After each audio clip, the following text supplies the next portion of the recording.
Yeah, yeah, yeah. I live on the side with the chosen. Higher dimensions we going. Yeah, yeah, yeah. My third eye open. I can see past the commotion. Yeah, yeah, yeah. I live on the side with the chosen. Higher dimensions we going. Yeah, yeah, yeah. Guy done been through enough, I would say. Energy different, the frequency change. My third eye is open, I don't see the same. I am not playing, I don't rap in the game. I am my affirmation manifest. My third eye is open, I can see past the commotion. I can't get lost in the moment. Yeah, yeah, yeah. I live on the side with the chosen. Higher dimensions we going. Yeah, yeah, yeah. My third eye open, I can see past the commotion. Yeah, yeah, yeah. I live on the side with the chosen. Higher dimensions we going. Yeah, yeah, yeah. Guy done been through enough, I would say. Energy different, the frequency change. My third eye is open, I don't see the same. I am not playing, I don't rap in the game. I am my affirmation manifest. My third eye is open, I can see past the commotion. I can't get lost in the moment. Yeah, yeah, yeah. I live on the side with the chosen. Higher dimensions we going. Yeah, yeah, yeah. My third eye open, I can see past the commotion. Yeah, yeah, yeah. I live on the side with the chosen. Higher dimensions we going. Yeah, yeah, yeah. Guy done been through enough, I would say. Energy different, the frequency change. My third eye is open, I don't see the same. I am not playing, I don't rap in the game. I am my affirmation manifest. Peace, peace, peace, family. You already know the vibes. You can't hear nothing? Uh-oh. We can't hear you neither. All right, go out. Yep, come back in. Can y'all hear us, family? Let us know if y'all can hear us good in the chat, family. Peace, peace, peace, family. Peace, peace, peace. How we sounding? Can y'all hear us?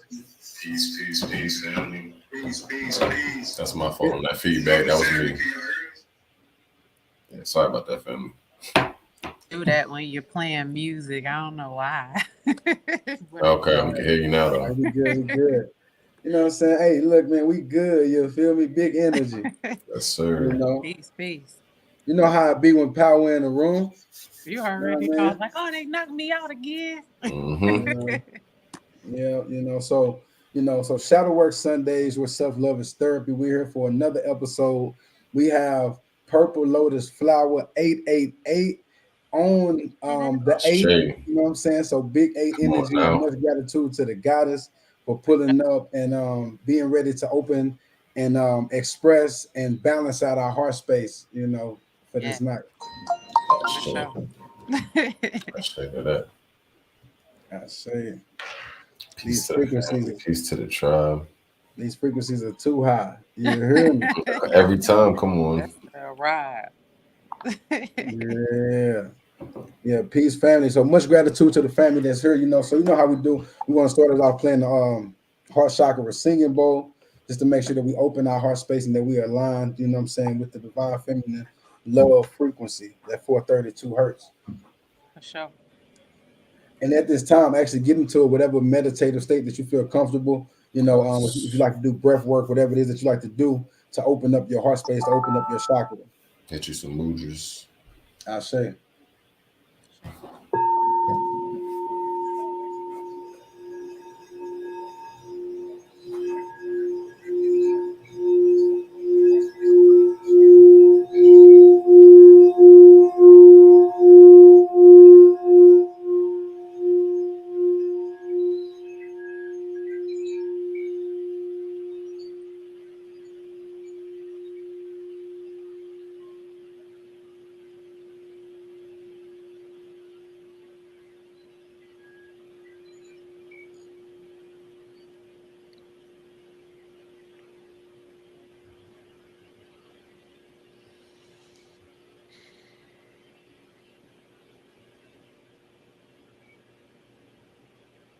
I say.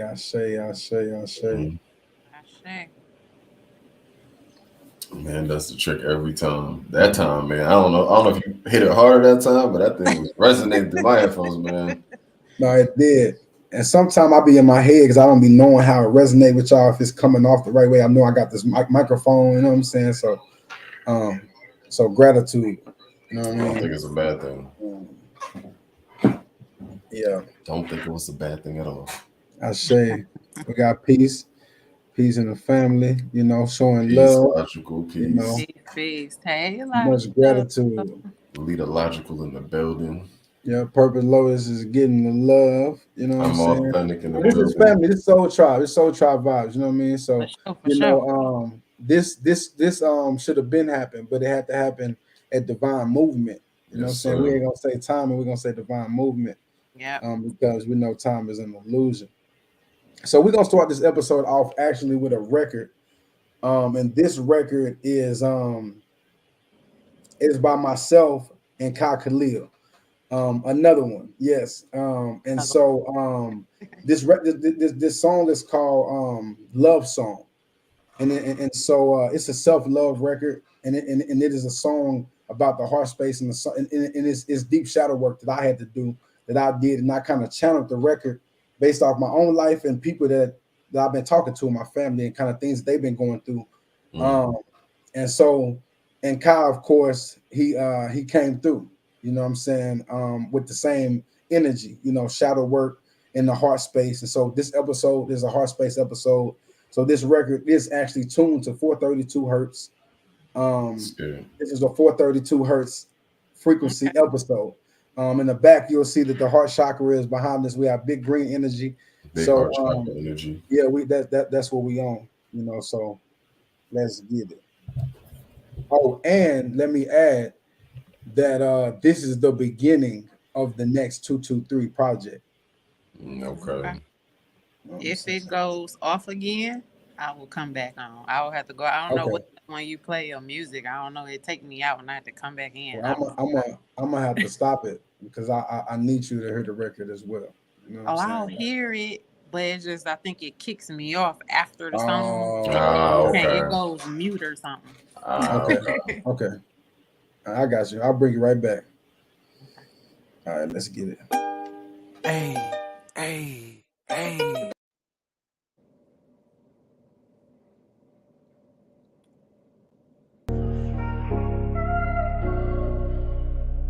Can I sing you a love song? Hey, yo, that's darkness right there.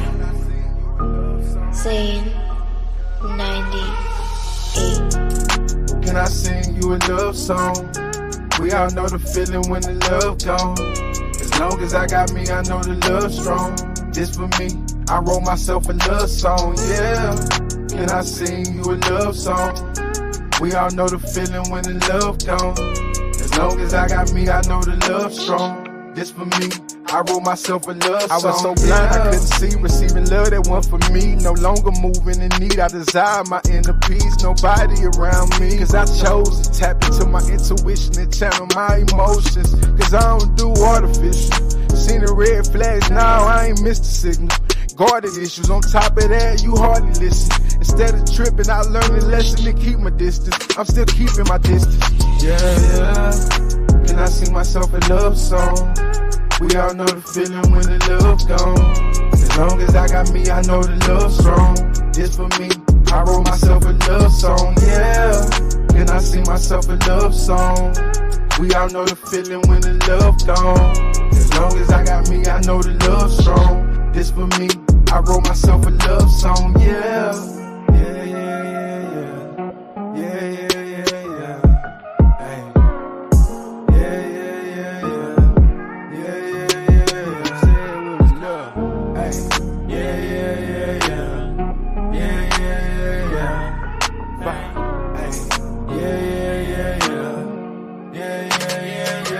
Let me get this straight, they taught us love was the color red. Why would I love me through my root chakra? That mean my heart might spread to places where I'm loving through fear. Yeah, that's the toxic blend.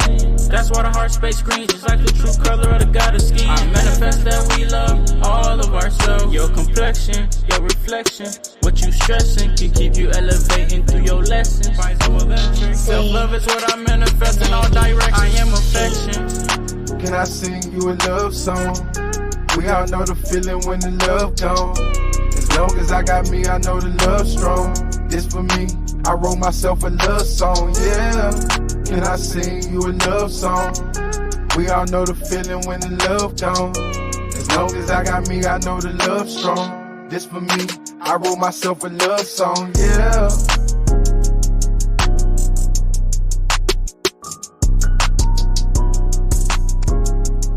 Yeah, big heart chakra energy, you know what I'm saying? Yes, sir. I like that joint, man. That gave me like a spiritual ride wave type of vibe. I like what y'all did on that one, man. And can y'all hear me? Look, it didn't go out. Oh yeah, see. You feel me? Because we locked in, you know what I'm saying? Big 8 energy, like you said, you can see them 8s all day. So you know what I'm saying? Can't nothing getting in our way, you feel me? I like that. You know that 8 gonna stop the hate. You did. For sure. Yeah. I really like that. That's that just pretty much goes back to knowing, loving yourself and healing is really the only way to see attraction in anything. You know what I mean? Yes. You have to. Yeah. You got to start there. There's no other way. I like that. Y'all fire. All right. Shout out to y'all. That's a hit, man. Y'all coming very heavy in this year, the 223, man. Well, this next project is dedicated to shadow work for sure.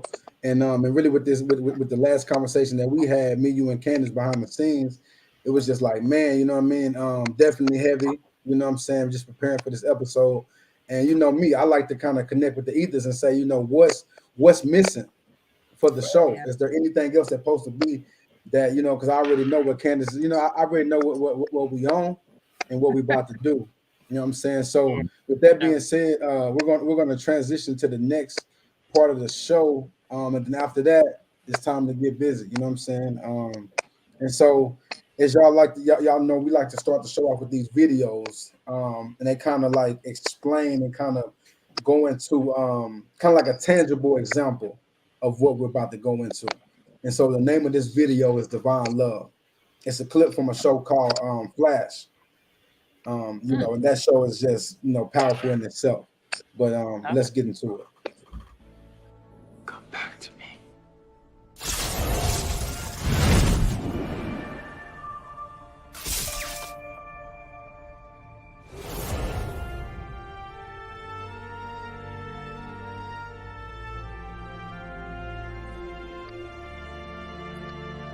How are you supposed to get your speed back exactly? Iris.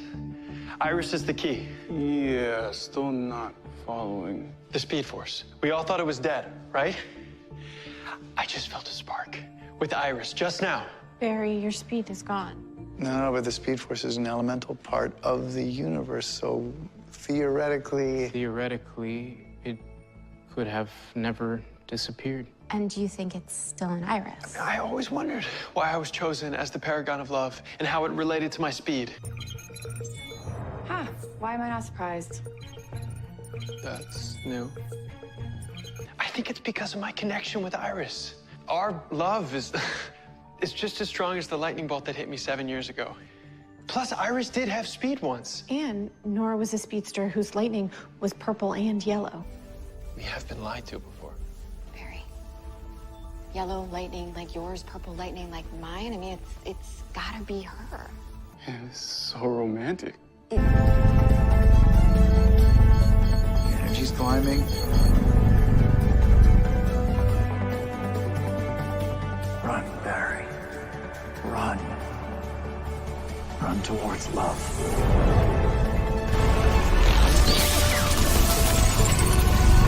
Yup, ain't no A in this SF.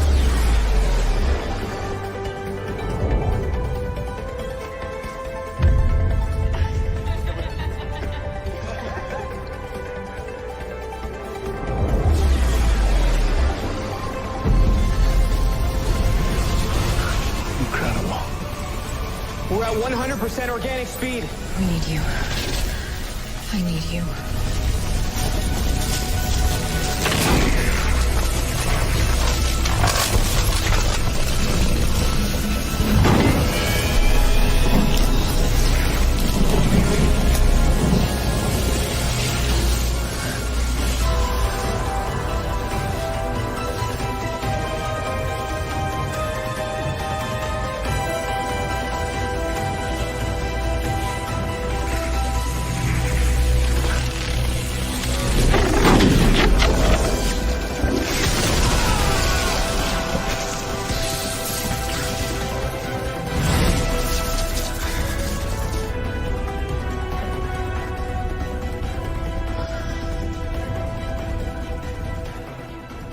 I knew you'd find your way back to me.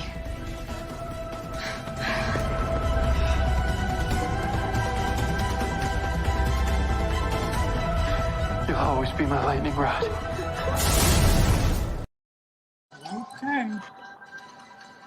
All right, so Wow. I'm not sure if you know what I'm saying if that resonated completely, but first and foremost, very symbolic. The love, he needed to get his speed back, he had to tap into, you know what I'm saying, the energy of love, the love frequency. Who was powering that love frequency? That was her. Neuromelanated goddess. There you go. All day long, she Divine know how to feminine. transmute. She could Very, transmute. very subliminal. That imagination, her mind was so clear. She's very intuitive. So her Come on, mind man. being clear, she was able to imagine. You know, once you visualize, everything starts in the mind. So when she did that, she's able to transmute. That is what's up. But that's how we're able That's to deep. attract. That's how we attract our divine person. That's for sure. That's right.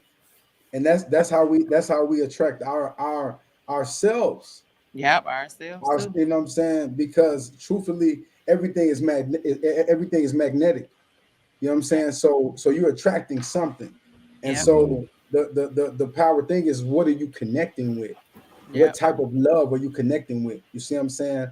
And so let's get into the definition of love. No, let's go with love first. Let's go with definition. I love when y'all do the definitions. All right, so here we go. Perfect. Short definition of love is an intense feeling of deep affection. So it's an intense feeling of deep affection. That's what love is defined as, we'll say. Right. All right, the etymology. The etymology or the origin of the word love, one of the origins can be traced back to Old English Luffian, which is to feel, love for, cherish, show love to, delight in, or approve. So we want it back to feel love for, to cherish, to show love to, or to delight in and approve. That's deep. Yep. And then we got artificial. We can run the etymology first. The origin of the word. I guess, yeah, my fault. No. Hey, listen, it's divine, all right? Artificial, the origin is late 14th century, not natural or spontaneous, and from Old French artificial, and from Latin artificialis, of or belonging to art, from artificium, a work of art, skill, theory, or system. So we can see pretty much something that's created, something that's made. Yes, sir. I love the definition, natural. though. Actually, this is nice because I love the definition. So yeah, let's go here. So artificial can be defined as made or produced by human beings rather than occurring naturally, especially as a copy of something natural. So running it back, made or produced by human beings rather than occurring naturally, especially as a copy of something natural. So that's definitely deep. Now, come on now. What is something that is promoted to us and given to us and is told to us how to do, how to be, how to live? Love. Yep. And then everybody that love us, they are being programmed and infiltrated to think and to be and to feel and to be inspired to move and to show love a certain way. See what I'm saying?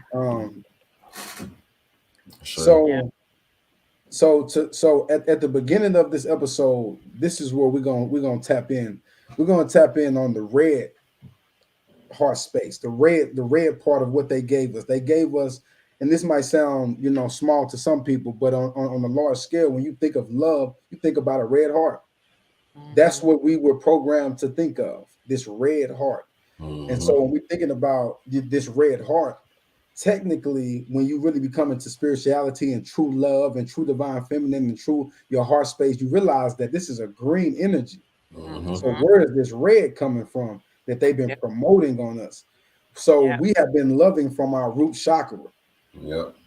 And so I think we should start at the root, with this episode and kind of touch on, our experiences or what we had to go through to detach from that root chakra of love. You know what I'm saying? That place of sacrifice That place where you'll love somebody even though whatever they're doing to you or whatever they're giving to you, because you're willing to sacrifice yourself for them. Yeah. You know, and we can get into that, you know, for anybody who's watching that's, you know, not too familiar with the chakras and kind of what they represent. You know, as King's saying, the energy of the heart chakra has been shifted from that green to that red, which is the color that symbolizes the root chakra. And, you know, a lot can come from that root chakra. That can be your sense of security, your sense of stability, you know, how you're provided for, how you provide for yourself. It can be a lot of things that you're loving from, as King's saying, that aren't natural. So, you know, a lot of the times people may have some, you know, things like abandonment issues where they don't necessarily want to be alone or they're afraid of being alone. So they're seeking love from this place of, okay, let me find somebody to make sure I'm not alone. You know, that's root chakra love energy, you know, coming from a place of you feeling like you lack something. So you need somebody to become your better half or to complete you, so to speak.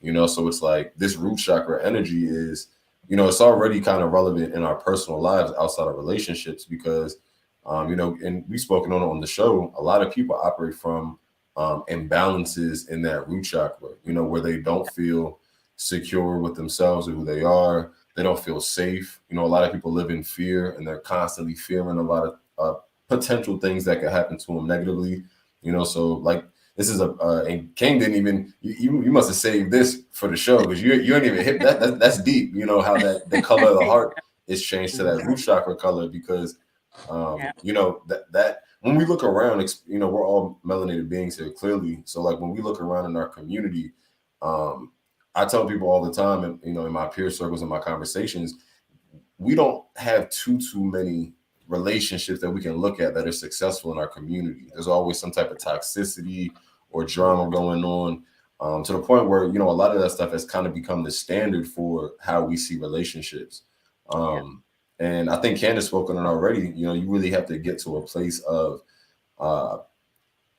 being love and experiencing love for and within self to be able to share it, you know, and that's when you get into that green heart chakra energy, because now you're coming out of the root chakra red where it's neediness and I need this, and you're scraping to feel validated, you're scraping to survive.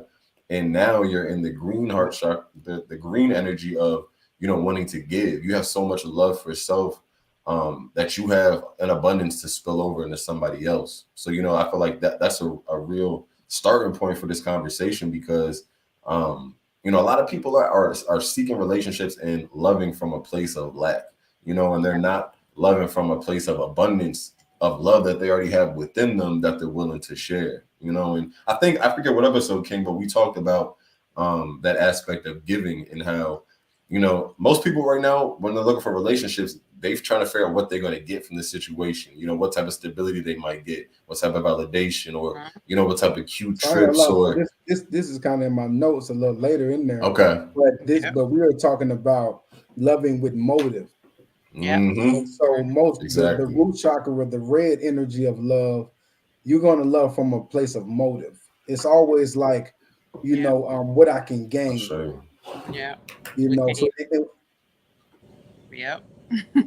and I feel like that's where relationships fail before they even begin, because, you know, it's not two people coming together to pour into each other, but it's kind of like two people coming to suck from each other to figure out what they can get to fill these voids that they have within themselves, you know. So it's like we really got to make sure that when we're seeking partners and seeking people to share our energy with, you know, that we have something that we're bringing to the table, you know. And I tell guys this all the time, because as gods, you know, it's our divine purpose to provide, protect for, and what I say, priest over your relationship, or, you know, and that what becomes your household. And a lot of gods aren't even aware of that being in their genetic and spiritual disposition, but then they aren't really willing to do that.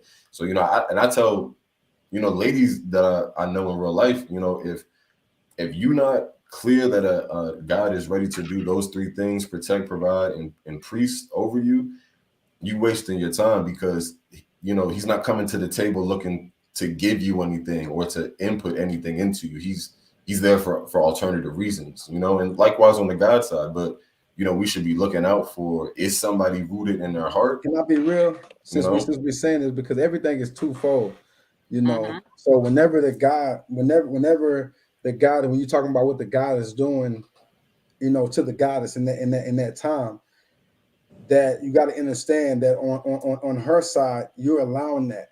So that's a self-sabotage. So what's going on internally that's allowing why am I allowing this person to sabotage me? Facts. Mm-hmm. You know what I'm saying? And so I think that, like you said, that goes into the fear. You know, a lot of people stay on jobs because they fear that they'll never make this type of money again. They fear that they'll never, you know what I mean? But I want to go into a question though, with Purple Lotus Flower, you know, which is actually, if you think about that, you know, what it does whenever when you use it in many ways, you know what I'm saying? It is something that can actually help you and connect intuitively. Hey, You know hold on. It just came to me because we ain't talked about this synchronicity, right? And you know, we've all been talking about the lecture that happened yesterday, but it was heavy on crown chakra energy. So the crown chakra is purple, but it's like I forget how many petals it is, but it's like the 1,000 petal flower. It's 8. So low key, you're embodying heavy crown chakra energy too. So that's you know crazy. what I'm saying? That's deep. Which is that balance. You know what I'm saying?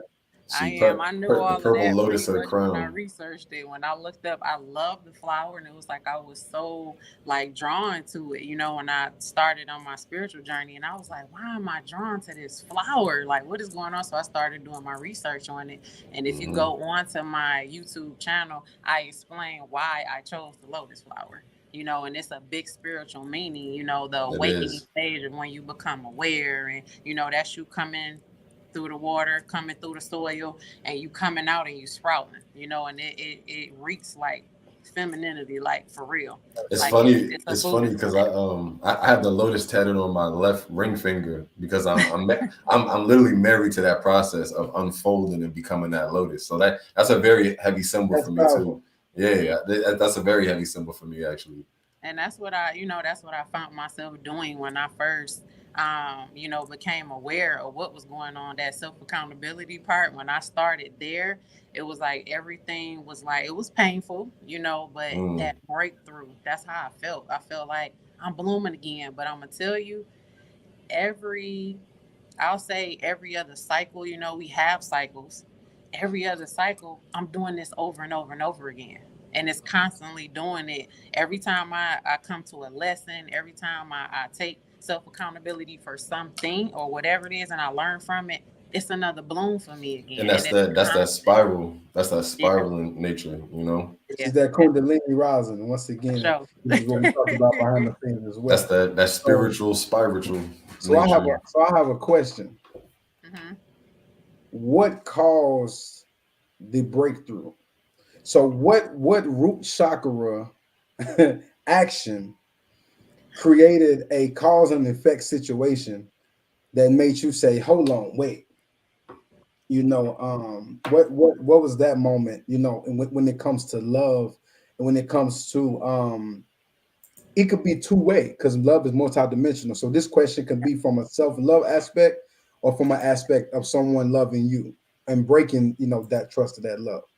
But what action or what could you tell us as gods and goddess, you know, or if you just want to speak directly to the goddess, because I know you got it on your mind, you know, to speak to them as well. So a situation that you went through, it you like, yo, this is what got me here. You know what I mean? Yeah. Growing up, like you said, with the artificial love, we've been growing up with that for a very long time. People thought that was love. You know, I thought that a lot of things was love, but as I look back, I did some real deep reflecting when I did start, and I was like, that's not really love. Love is soft, you know, it's vulnerable, it's compassionate, it's pure, you know, and love don't supposed to hurt. So as a kid, you know, when I was I say I was 13 years old, and I'm about to really get into it for y'all. You want to talk? We about to talk.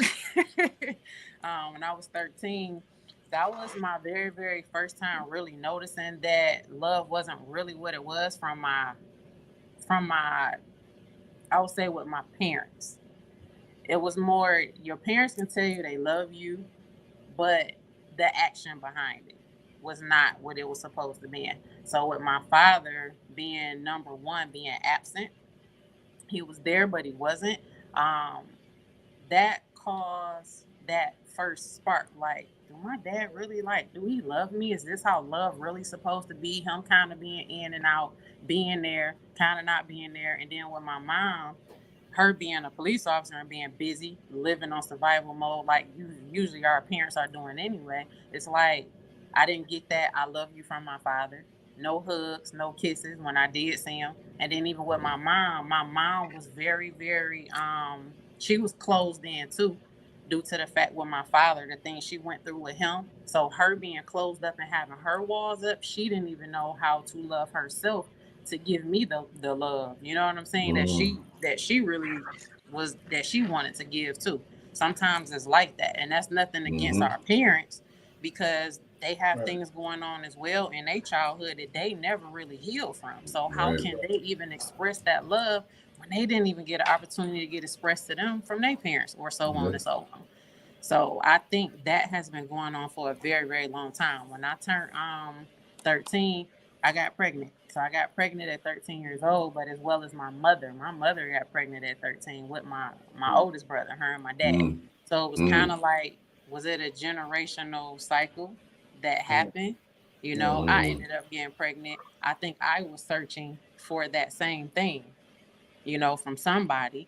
And this guy was quite older than what I was, of course. So I kind of kept that on the back burner, and I did not express that to anybody, me or my mom. I didn't even express this until probably about like 6 months ago. I think I said it on my YouTube or whatever, and I talked about it. That's something that I kind of kept down in the pit of my stomach, and I didn't tell anybody about that because I didn't want to get judged. You know, my mom got judged when she was 13 and got pregnant.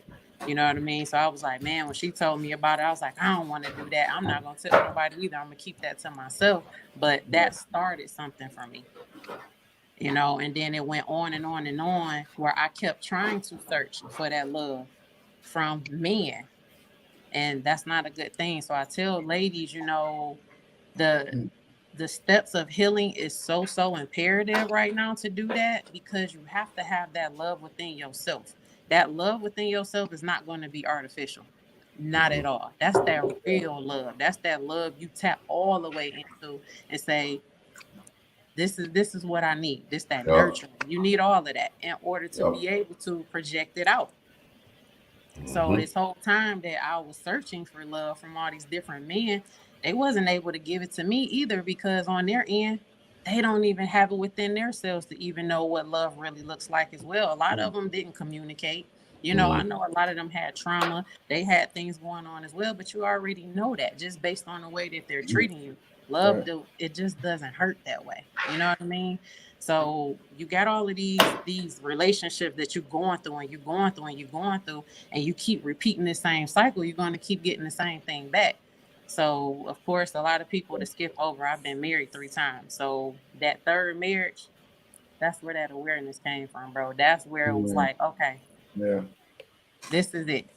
I'm like, it has to be something. And that he said something to me that made me wake up. I'm going to go a little bit past and back. I moved to Atlanta for like 12 years. And when I came back from Atlanta, I came home. I came back here to Detroit to pretty much live another life. I had a business there, and I said, I'm gonna come to Detroit and I'm gonna open up my business around my family. So me and my ex-husband, we ended up moving back here, and he said something to me this one particular day, and this is where I was done. He said, I know you back at home, you got your family and all this stuff around you, because in Atlanta, I didn't have any family there, and he didn't either. All of our family was in Michigan. So he was able to do a little bit of manipulation, you know, and things that I allowed that shouldn't have been happening, because I wasn't around anybody that really can like show me, you know what I'm saying? Be that reflection, you know. I was lost, and I didn't even realize I was even lost in that marriage. I had totally lost myself due to me not even loving myself.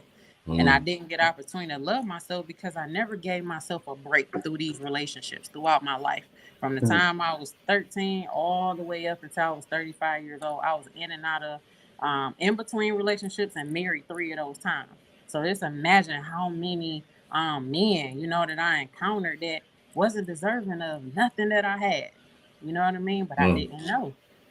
So this one particular thing he said to me, he said, just because you here with your family and you got your little business going on, don't have your head too big to where you forget who I am and forget that our marriage is a priority.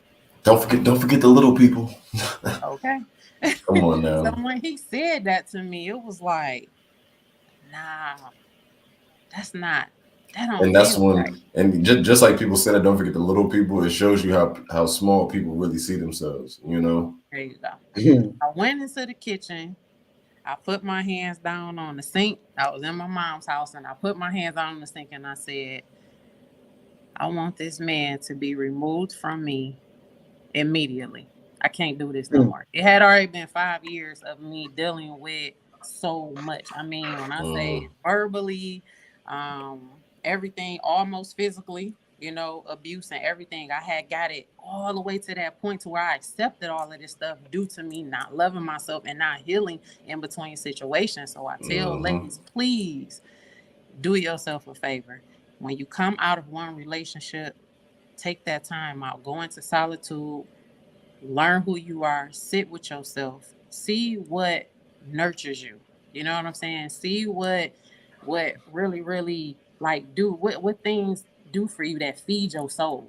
You know what I mean? Like we never do that. We never do that. We always like, you know, back in the day, one of the sayings was get up under another one to get over one.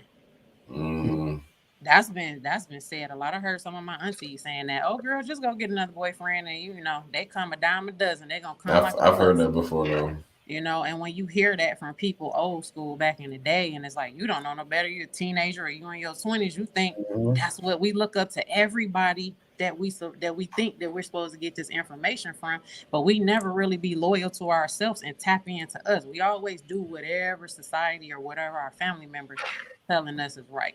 And they're not always right, just like your parents are not always right. Yeah, and I would say that too about myself. That's why I allow my son to make choices on his own. I need you to make those choices so that you can get those lessons. We can't play God and stand in front of everybody and say, oh no, don't do this or don't do that. You have to allow them to do that so they can get the lesson, go through that lesson, feel whatever pain it is you need to feel and all that, so you don't have to do it again. You got to feel the pain. And a lot of people don't want to heal because they don't want to feel that pain. It's a lot. And being in solitude by myself, I'm not even going to lie, healing it ain't for the weak. That's why everybody is not chosen to do the things that we're doing. That's why everybody can't get on a platform and release their information because you're worried about somebody judging you. That was something in the past that it was a mistake. Everybody make mistakes. Everybody have these lessons that you go through, but you got to be able to release it in some type of way. And if you can't talk about it, that means you didn't release it yet. Sheesh.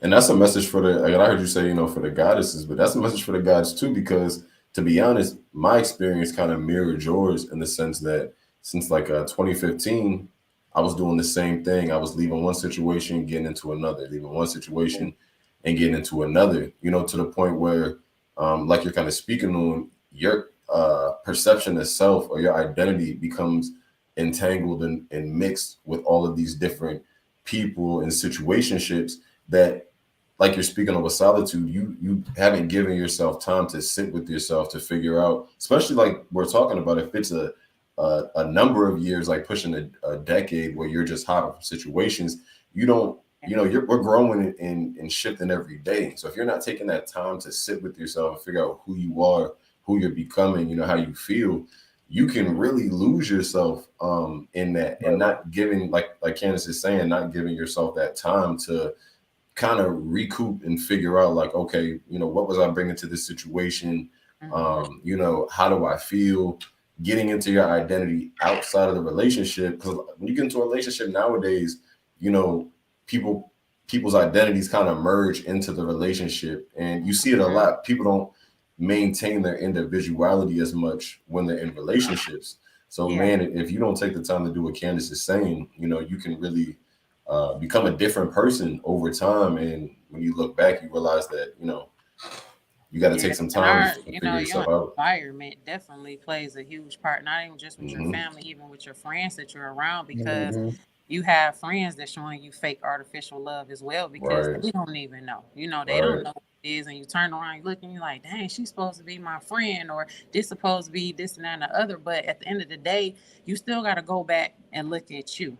You really can't look at them. You still have to look at yourself in the mirror and say, why did I even tolerate her saying certain things to me? So can I be real? So in this time of when we in that place of loving from our root chakra, toxic love and the love that artificial love that you're talking about, it turns into real love. Yeah. You know what I'm saying? So we end up calling these things that are very artificial, very fake, very painful, very hurtful, very disturbing, these things that keep us in cycles, we end up calling it real. Yeah. That's how they get us as neuromelanated people. We respect being real so much that your family will say, like you said, we gotta go get you another man. That's real. Or my people will tell me, man, forget them females, man. I'm saying, you can get you another one tonight. You know what I'm saying? Like, you can get you a few of them, you know, like, you know. So when y'all were talking about solitude, I want to touch on that because, I mean, obviously I had my time where I heard dating and talking to a lot of people, whatever. But I've been married for 8 years. They'll go to 8 again. So that's crazy. Wow. I've been my God is longer than that. So I'm super detached from even that world to even think about what it was. But what I can say is, in my relationship, I had to go into solitude.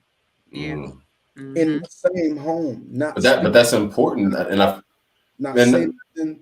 You know what I'm saying? Like not even like I had to let her respect my presence of my healing, and guess what? She reflected the same back on me. But guess what? We could have got offended. The only way you know you got genuine people around you, even in your relationship, is they gotta respect your solitude because they know that you're working on yourself. Now, if you just depressed, they gonna have to be there for you. Don't give, you know what I mean? But if you're working on yourself, you're doing meditations, you're reading, you're doing what you got to do, and you say, yo, I need to step back and I need answers. Yeah. A person that is intimidated by that is going to do their best to distract you.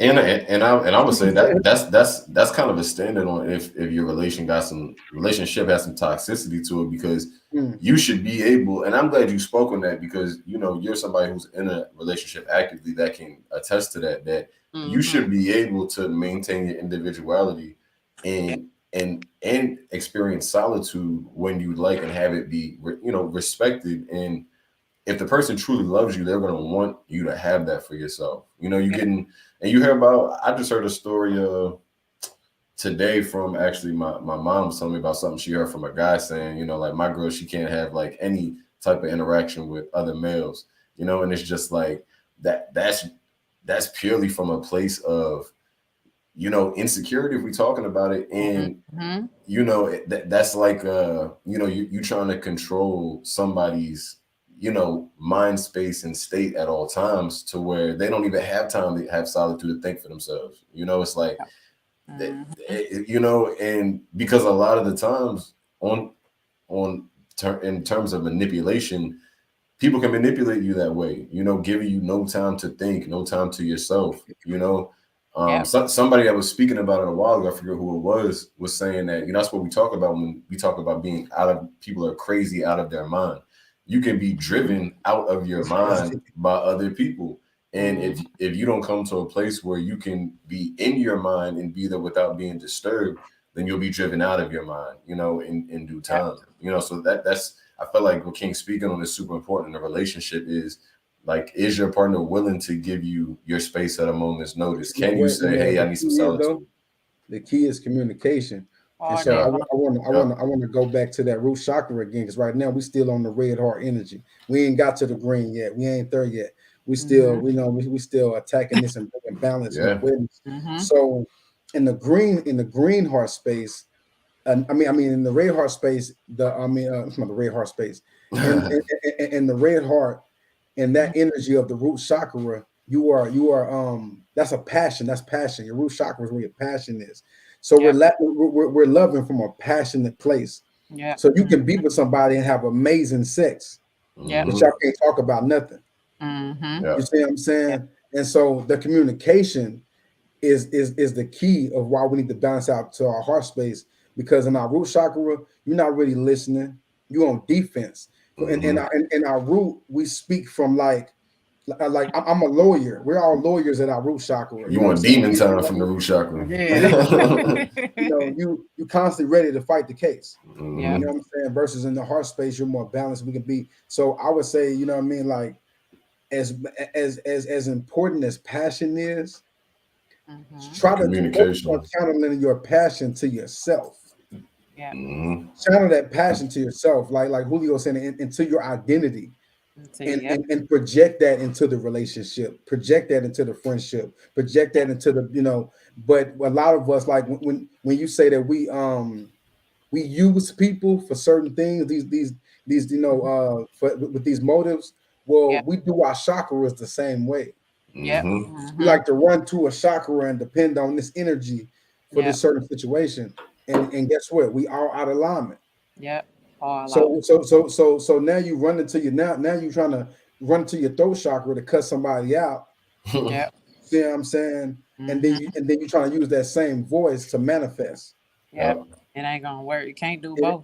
It's not gonna happen because there's not balance. You know what I'm saying? So when we come to the root chakra, we have to bring balance. When we say the root chakra, when you think about the root chakra at a balanced place, what do we always say? Grounded. Grounded. There you go. So for you to whenever anybody that's been in a real relationship and you sit down and there's something y'all need to talk about, whether it's finances or whatever it is, y'all sit down and talk. Y'all got to get grounded to actually have a good conversation. You know, if you talking to your man and he's just constantly pacing around the house, you're not it's going to be annoying. You know what I'm saying? You have to be grounded. So I would say that a key part of the emotional part of our by all our relationships, of the relationship with self, is getting grounded, bringing everything, slowing everything down. If it's kind of like all these thoughts, say you got all these thoughts in your head and you got a million thoughts and they just floating around in the air as a metaphor. Bring all them thoughts down to the surface, to the ground. And you like, well, I can't see everyone. You're not supposed to. Nope. Nope. You know. So you can't, I mean, sitting with yourself is good. Well, like you were saying, as far as when you're about to communicate, like me, I'm a big communicator. Like I'm literally, come on now, I'm Aquarius. That's an air sign. That's a lot of communication we talk. So that's one of my requirements. You know, for me, when it comes to being in a relationship and stuff like that. So if you can't provide what I require, because I'm only going to require what I'm going to give, right? So if I know that I can give you a lot of communication, I can give you a lot of support, this and that, I need that back. You know, and if it's not reciprocated, then what are we doing here? You know what I mean? And then when you say with communication, I would say that disagreeing is acceptable. Because it's okay to disagree, you know what I'm saying? But arguing, that's disrespect. I feel those are two different things, and people have to understand and then we got to stay right here for a second, because I think that's a big deal in relationships.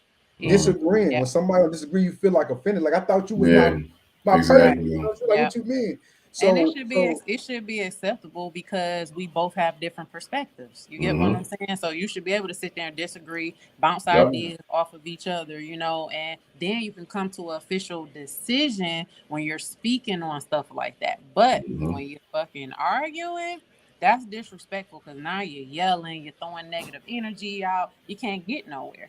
So when you said communication, yes, you have to be grounded in order to even do that part, because everybody goes to what? They go to yelling first. So that part has to be real with you too. When you say to disagree, just from a relationship aspect, just a marriage aspect, not necessarily with everybody, whatever. I can't, you know what I'm saying? Like every situations are different, but we move in a way where if a person disagrees to a point of not ignorance, but a feeling, like it's in their heart, and they're like, man, it's a foul. We got to call a foul on the play, and we have to. It's over. We can't. It's done. You know, we might not even come back to this. Right. So who knows? And I think we have to be able to have that type of love for each other, to Yeah. where we got to love something so much or want something so much that if this other person feels like, because the problem is that somebody will disrespect you, right? And then you will say you disrespect me. They'll say, I don't feel like I did nothing to you. Right. At that moment, you know what I'm saying? Now we're in a weird position because how can I even receive the type of love that I'm expecting to get reciprocated when you don't even understand that there was anything wrong with how you treated me? And then they'll say, well, if that was me, I wouldn't have got offended. Yeah. So then we go down this rabbit hole, and then we constantly compare ourselves to other people, and then we like they crazy. Only reason why somebody crazy because they're not you. Yeah. They don't do what you do. They don't. You know what I mean? And so we love in that same way. You know what I mean? In our relationships, like so now, like you said, we got a disagreement. Now I'm looking at you upside your head. Like, how could you even not agree with me? Like, what? You know what I mean? And so I think that truthfully, when it comes to spirituality, if you are in a relationship right now and you are focusing on getting from artificial love, or you want to completely operate in divine love, family, it's not easy because you're going to challenge each other every day. Every day. That was She one don't think she bad know you, argument can and then she ain't gonna like, know you tomorrow. yeah. He was like, we ain't talking. That one bad argument though, it plants like this damn seed of negativity in your relationship, right? But guess what? So most couples, when they're arguing, pretty much it's like you're not even arguing about the current conversation. If you're not grounded, you feel what I'm saying? You arguing about now everything that you done did last week, what she done did last week, all of this shit is coming up, but this ain't even the topic of the conversation. And this is why it's important, like you said, you have to be grounded. You got to be healed so that you can be receptive to your man or your woman that's speaking to you. That is a huge problem, and that's why I tell women, and this is not to be biased, but I can only speak from a woman point of view of us. So when I talk about a lot of what women may possibly need to do, is because I can only tell you from what, you know what I'm saying, from me. So women be thinking I'm beating up on them. So ladies, I'm not beating up on y'all, but we set the tone for everything. You know what I mean? Like our men has been through so much as well. Men has been through a lot, and we don't never really take the time to realize, like, he has been through a lot. He is trying. You know what I mean? It's none of that because she's not healed, so she's quick. She quick on the draw to just be like, you know, if she has insecurity issues, she has any type of problem with confidence, any of that, it's going to kick in full blast. The moment y'all have this conversation, and those uncomfortable conversations, they have to be done. Like, there's no way. You can't go around it because you're going to keep repeating that same cycle over and over again. That was my issue. With my son's father, I got pregnant with my son. On my second time getting pregnant, I was 16 years old. And when I got pregnant with him, me and his father, I got married when I was 18. Who wanted to get married? Not Candace. You know what I mean? I didn't want to get married. And we have to go back to the fact, and I had this conversation with my mom. My mom was in church real heavy when I was growing up. And, you know, church did a number on a lot of our communities. I'm not even going to hold it up. A lot of confusion and all kind of stuff.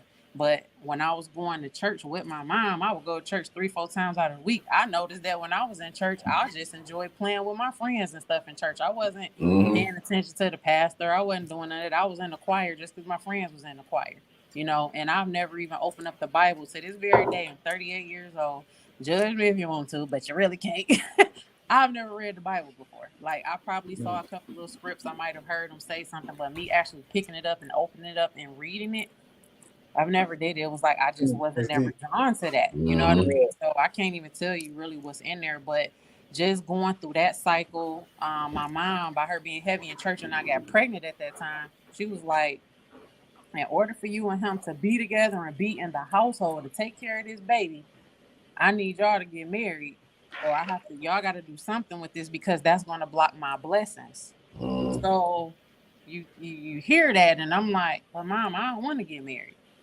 You know what I mean? But at that time, our parents think that they're making the right decision sometimes.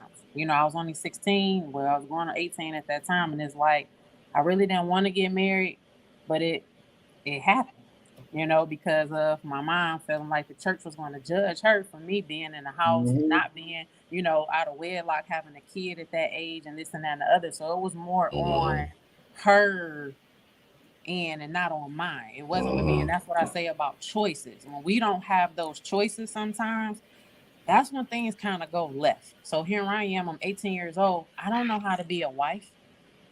Barely learned how to be a mother. You know what I mean? At that age, I was 16.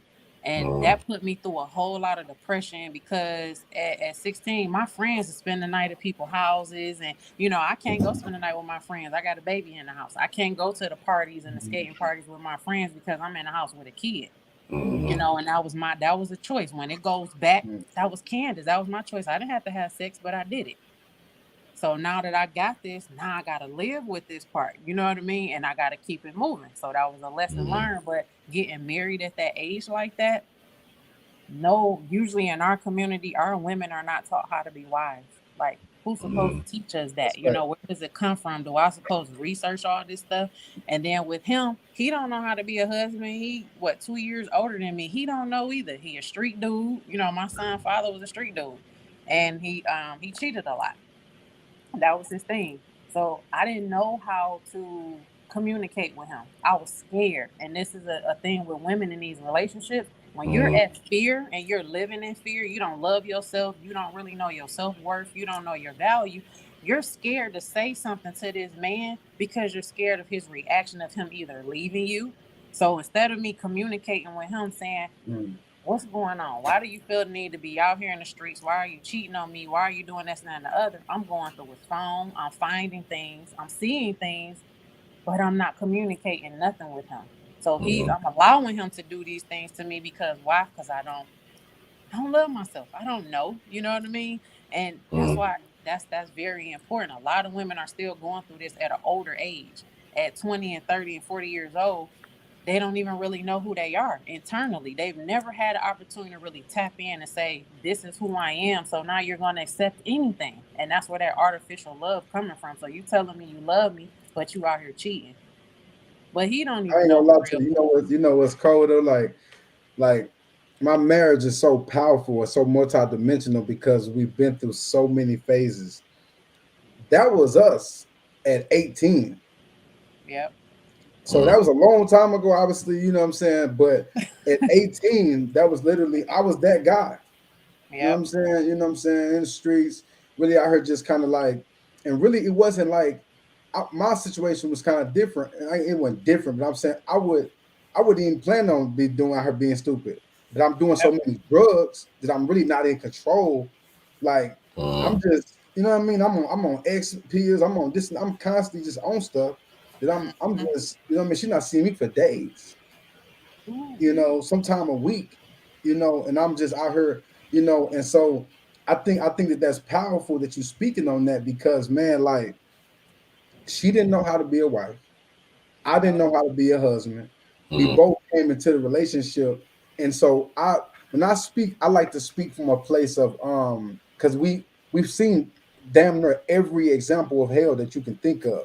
Yeah. And to be in this place of light and love and pure communication and pure and pure change, then I know that it can happen and that it's possible. And so my point is that, you know, these things don't be the end all be all.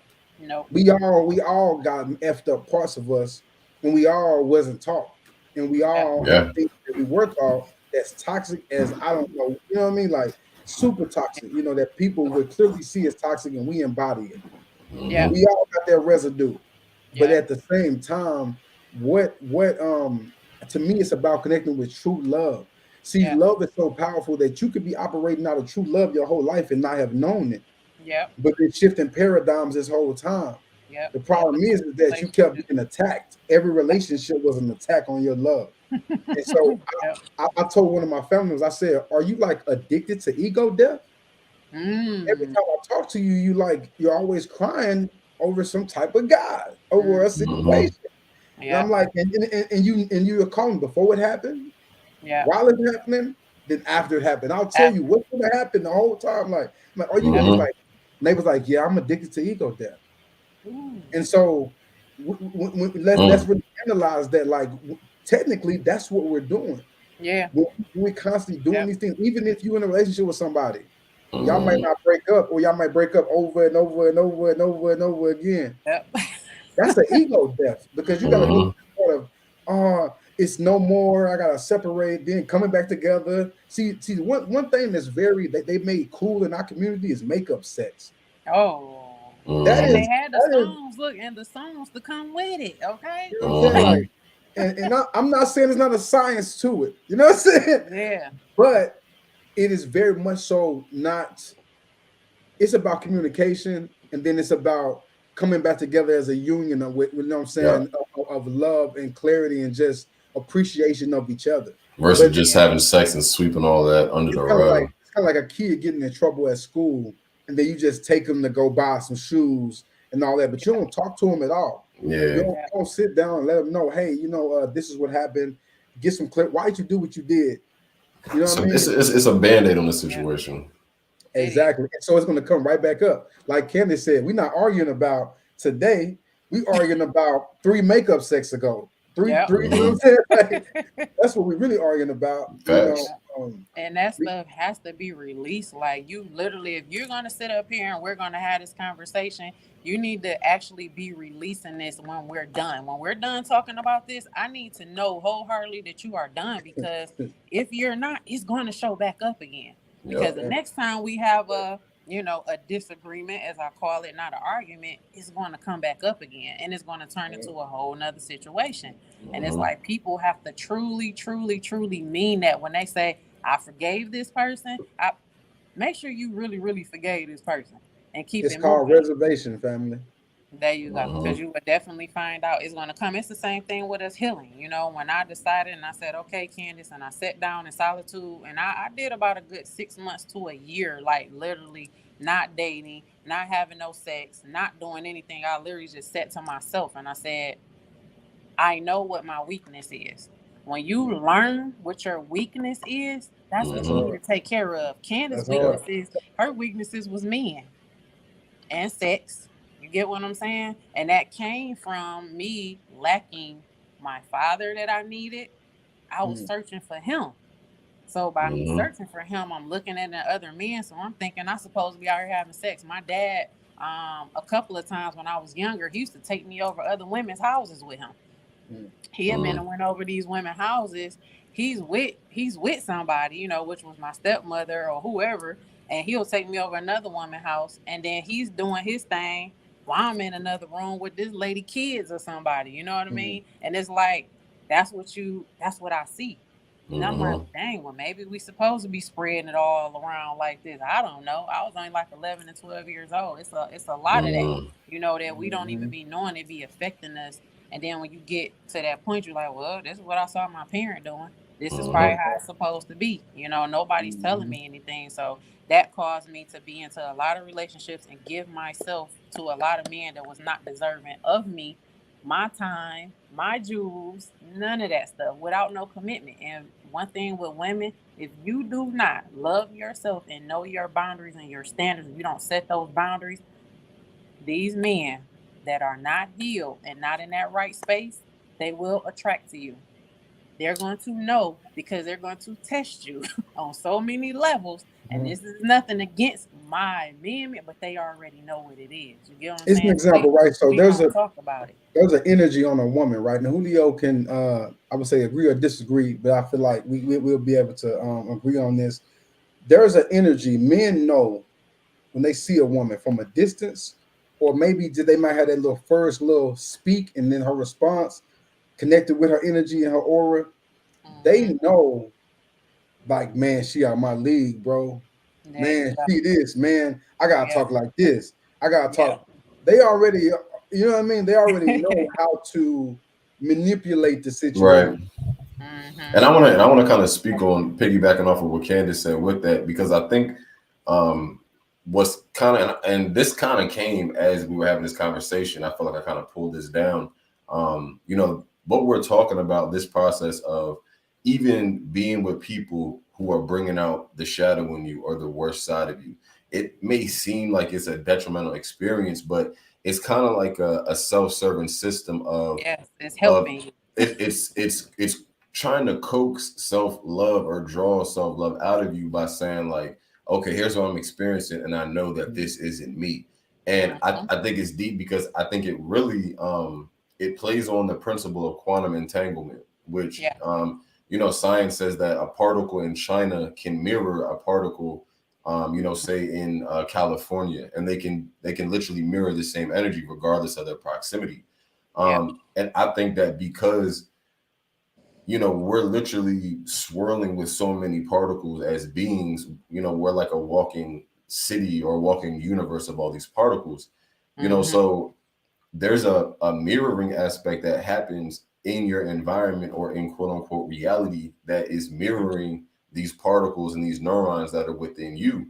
So what happens is you have abandonment issues, you attract somebody who abandons people, so that it triggers your abandonment issues so many times until you finally realize, hey, I shouldn't be that concerned with whether people leave or stay. I should be okay either way.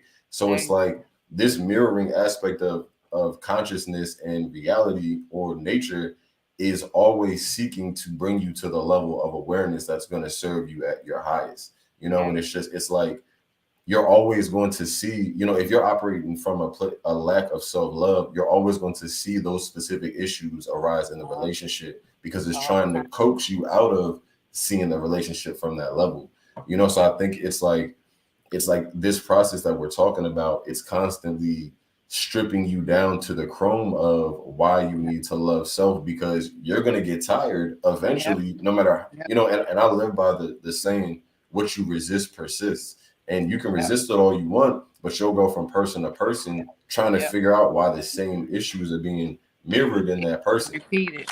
And it's until that you take a step back and, like you said, go into that solitude and you say, okay, man, Johnny just did the same thing to me that Billy did, and Billy was doing the same thing the person before him did.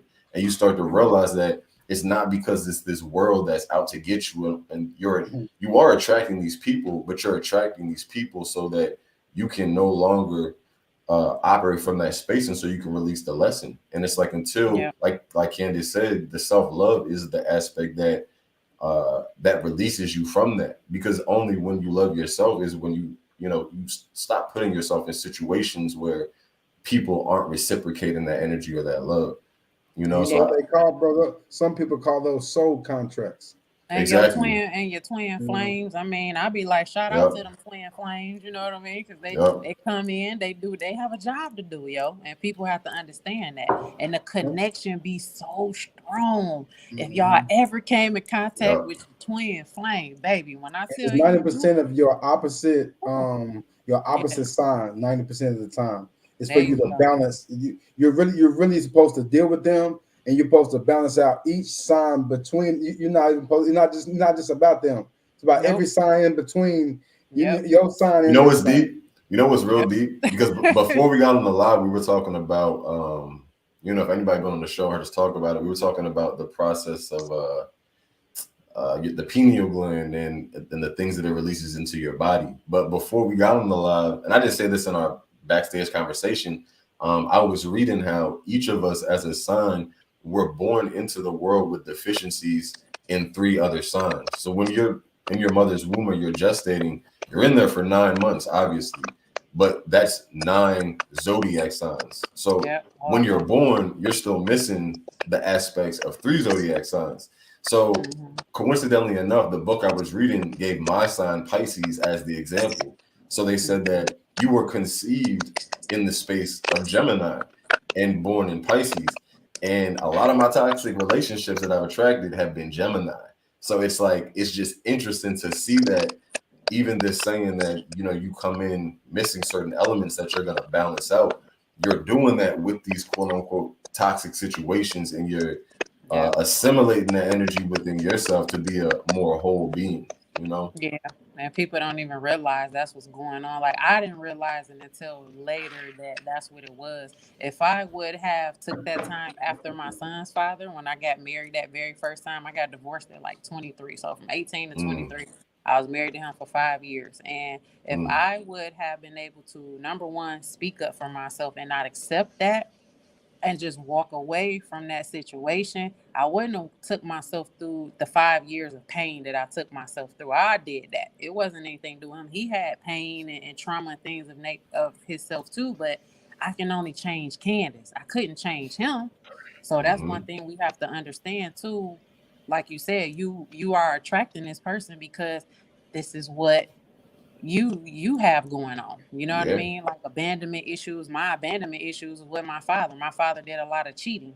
So here it is. It got put in my face. So it was like I married my father 3 times, 3 different men, and 3 different parts. So all 3 of my husbands had a different part of my father that I was lacking. You know what I mean? And it was like, so my first one was like the habitual cheater of my dad. The second one was more of, I think it was more kind of insecurities with him. He was a really, really good guy. And then my third husband was like my full-blown father from head to toe. It was like everything. That one right there, he was sent to me to wake me up and say, okay, you done got married the first time, you didn't chill out.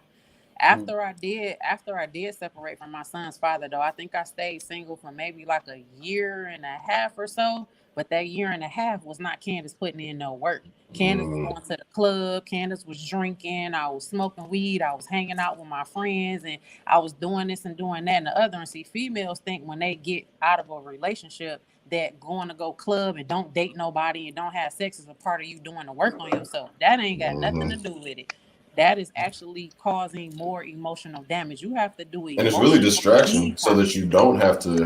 A lot of stuff is distraction so that you don't, and whether it's subconscious or conscious, is so that you don't have to sit with yourself. And like Tupac said, you know, rip to the late great, but he said a lot of people aren't capable of sitting with themselves or looking at themselves in the mirror. That's why when COVID happened, a lot of marriages, a lot of relationships, they separated. Because they weren't able to sit at home and really deal with each other, you know what I'm saying? But I want to say this to what Candace was just speaking on. Self-worth. So the lack of self-worth will have you accept love that you don't deserve. So you know the key and one of the energies I guess that people play on is the lack of self-worth. You know, they can tell, and this is where it gets tricky. So something is clicking in somebody's back. I was trying to figure out what that is. I hear it. I don't know what it is though. Yes, it's in your background, Candace. It is. I just muted everybody. Julio's still muted right now. Okay. What I need to do. I stay in my charger doing. It wasn't there. You know what I'm saying? It wasn't there. It just kind of came out of nowhere. You'll hear it. Now it's gone. I don't know. No, it's there. It's still there. It sounds like a typing. I was gonna say it, dude. I'm not typing anything. I don't know what's That's going on. weird. Maybe the only thing I got in front of me is my iPad. So I don't know. I don't know. It just came out of nowhere. It wasn't like that. You want me to go out and come back in? Yeah, let's do that. Okay. Yeah, because I noticed it too, and I honestly thought it was coming from my side for a second when I was talking. All right. Apologies, family. The high vibrations are accumulating. It's too much for the Because, mainframe is gonna crash. Nothing changed on her side, so that Right. shouldn't, you know what I mean? It just came out of nowhere. So yeah, that's weird. A little peculiar for sure. Yeah. So we'll get it right. But somebody say try to remove your iPad from the mic. No, okay. All right, but yo, Kai funny as hell. He said it's Big Mama. I don't know if he was talking about the problem, but I just read that comment. If he was talking about the noise, that's hilarious. Oh yeah, for sure. You hear me? You know what I'm saying? Yes. Big Mama energy on them, but Shout out Kai. That's hilarious. I still hear it. Nope, not no more. I took I my think you're iPad good. down because I was like, maybe the frequency from my iPad. Somebody just said that, in the comment. Yeah, literally just said that. Oh, okay. Because it's definitely going now. Yeah. I forgot what I was Energy, talking you know about. what I'm saying? What did I say? So what? When I was saying about sitting down, when I was saying about guys, like with women, when you're not totally where you need to be at and you don't have boundaries and stuff, some of those guys that's not in that space, they know how to pick you out. And they're going to pick you out and they're going to test you. And it's a lot of different tests that can be done. It's more like, okay, if you say, well, if he asks you, do you like friends with benefits? I had a guy that asked me this before. Do you like friends with benefits, situationships? You want to do something casual, or are you interested in dating? So, women, you got to be firm on your boundaries. You have to be firm on your standards and your values. But the only way that you're going to know that and what nurtures you and what you're going to stand on is you healing yourself.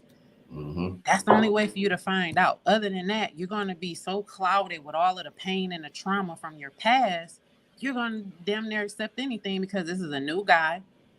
He going to come at you different. You're not even intuitive and tapped into yourself to even know to use head over heart and use your discernment because you still operating out of pain. So you're going to just feel, especially if you have a void. Like with me, my dad was my void. So if I wouldn't have never like really solved that relationship with my father, that still would have been a void for me. It would have still kept coming up. Every time I met a guy, I still would have been trying to lack that part. And even with women that call me and daddy, my third husband, I call him daddy.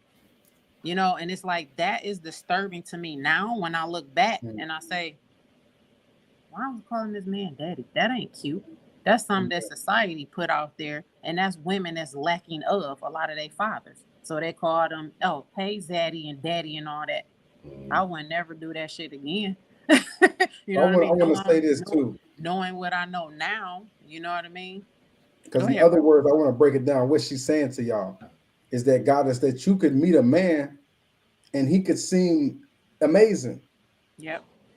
But you technically don't have clear judgment to really make that judgment. So you could be looking at, excuse my French, you could really say shit smells like your favorite perfume. There you go.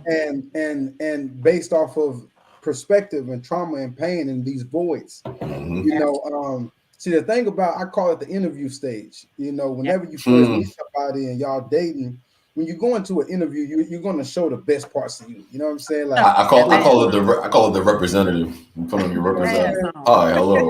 I'm here to date you.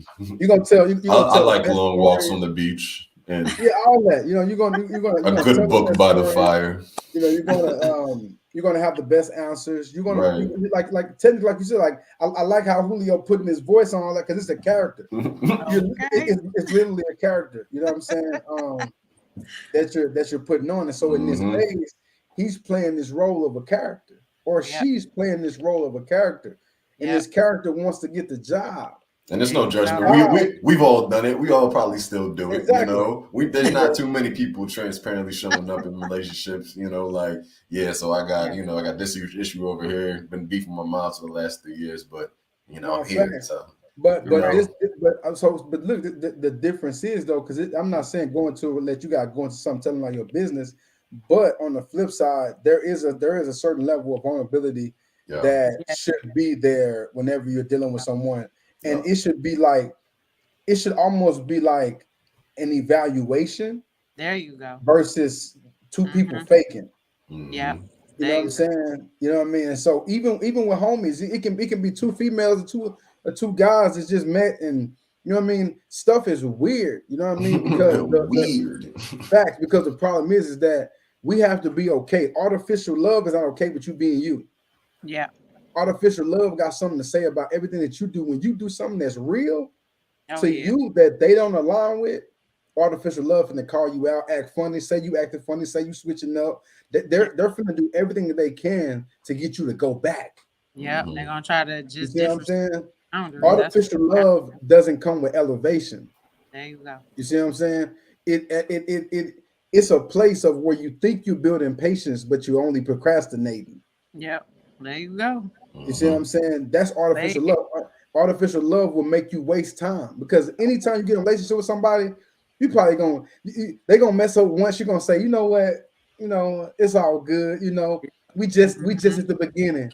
They learning me. They gonna do something that you're gonna make an excuse, and you go until these excuses become like a part of your subconscious. And they repetitive. Oh, they're gonna keep happening. Yep, because you're gonna you think back into it feel like home if you're not healed. So if you're not healed from all of that past stuff, everything that he's gonna do or what she's do is gonna be like home to you. You're gonna be like, oh yeah, you still gonna have that same feeling. Then it's too damn late. You done been in this relationship. You done found yourself like, damn, how I end up doing this again? That's what I ended up doing. You know what I mean? So it's like I have firm, very, very firm, and I stand on what now. I am not going to take anything that I am not giving. I'm giving you this. This is what I require. So I require communication. It's most of these men and women as well, but I'm only speaking just from my experiences and what I've had with men. A lot of times they want to text a lot, right?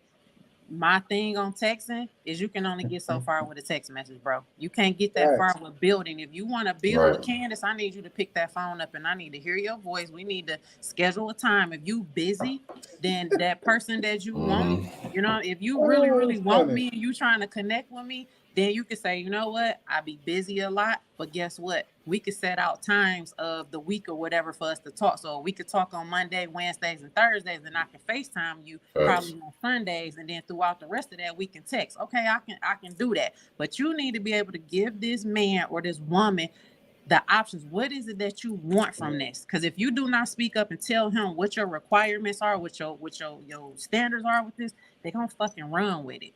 And it's going to be a test every time. So this is the test. I got tested before. Keep texting me. I didn't say anything. This guy kept texting me. And I look up and I'm like, it's damn near almost 2 weeks. I ain't heard this person's voice before. I'm like, this ain't right. But see, now I'm too late because now I've said something to him and he's like, shit, it's been going on like this. What's the problem? Now we got a problem, Houston, because now are you going to settle for that?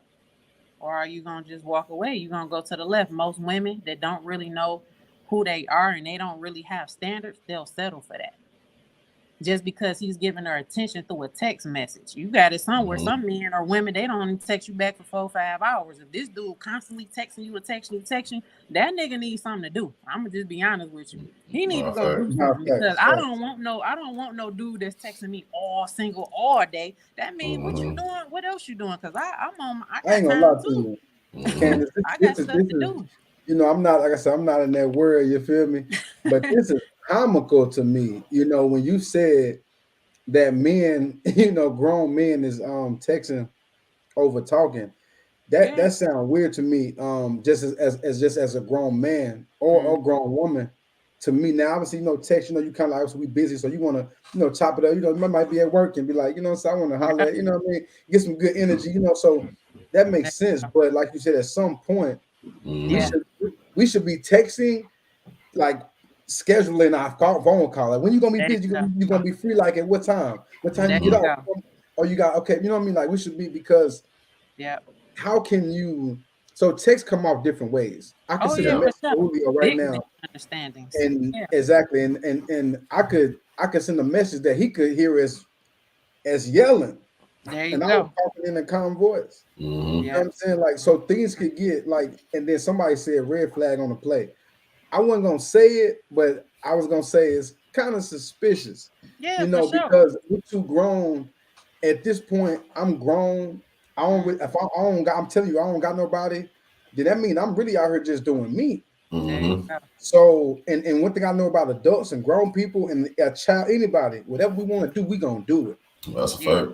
Period, point blank. If your mama can, and look, 1 million people can try to stop you right now from trying to do what you want to do, ain't happening. It's getting done. So if a man wants you, if a woman wants you, all them games, and that's what it's about. I think that true love is a vulnerable thing. Oh, very love is not based off the time that I known you. Love is not based off of all that type of stuff. You know what I'm saying? Like, love is see people think that you have to do something to deserve they love. Right. Yeah. That sounds crazy. Very the first time you meet somebody, they should be getting, if you go on a date with somebody, y'all should be giving each other genuine, pure love. Yeah. You ain't gotta like be with them like y'all in a relationship, Mm-hmm. but you shouldn't be holding back like that ain't my woman, that ain't my man. I mean, let me see what they own. The only way you're gonna be able to see clearly of who they are is if you're moving from love. Mm-hmm.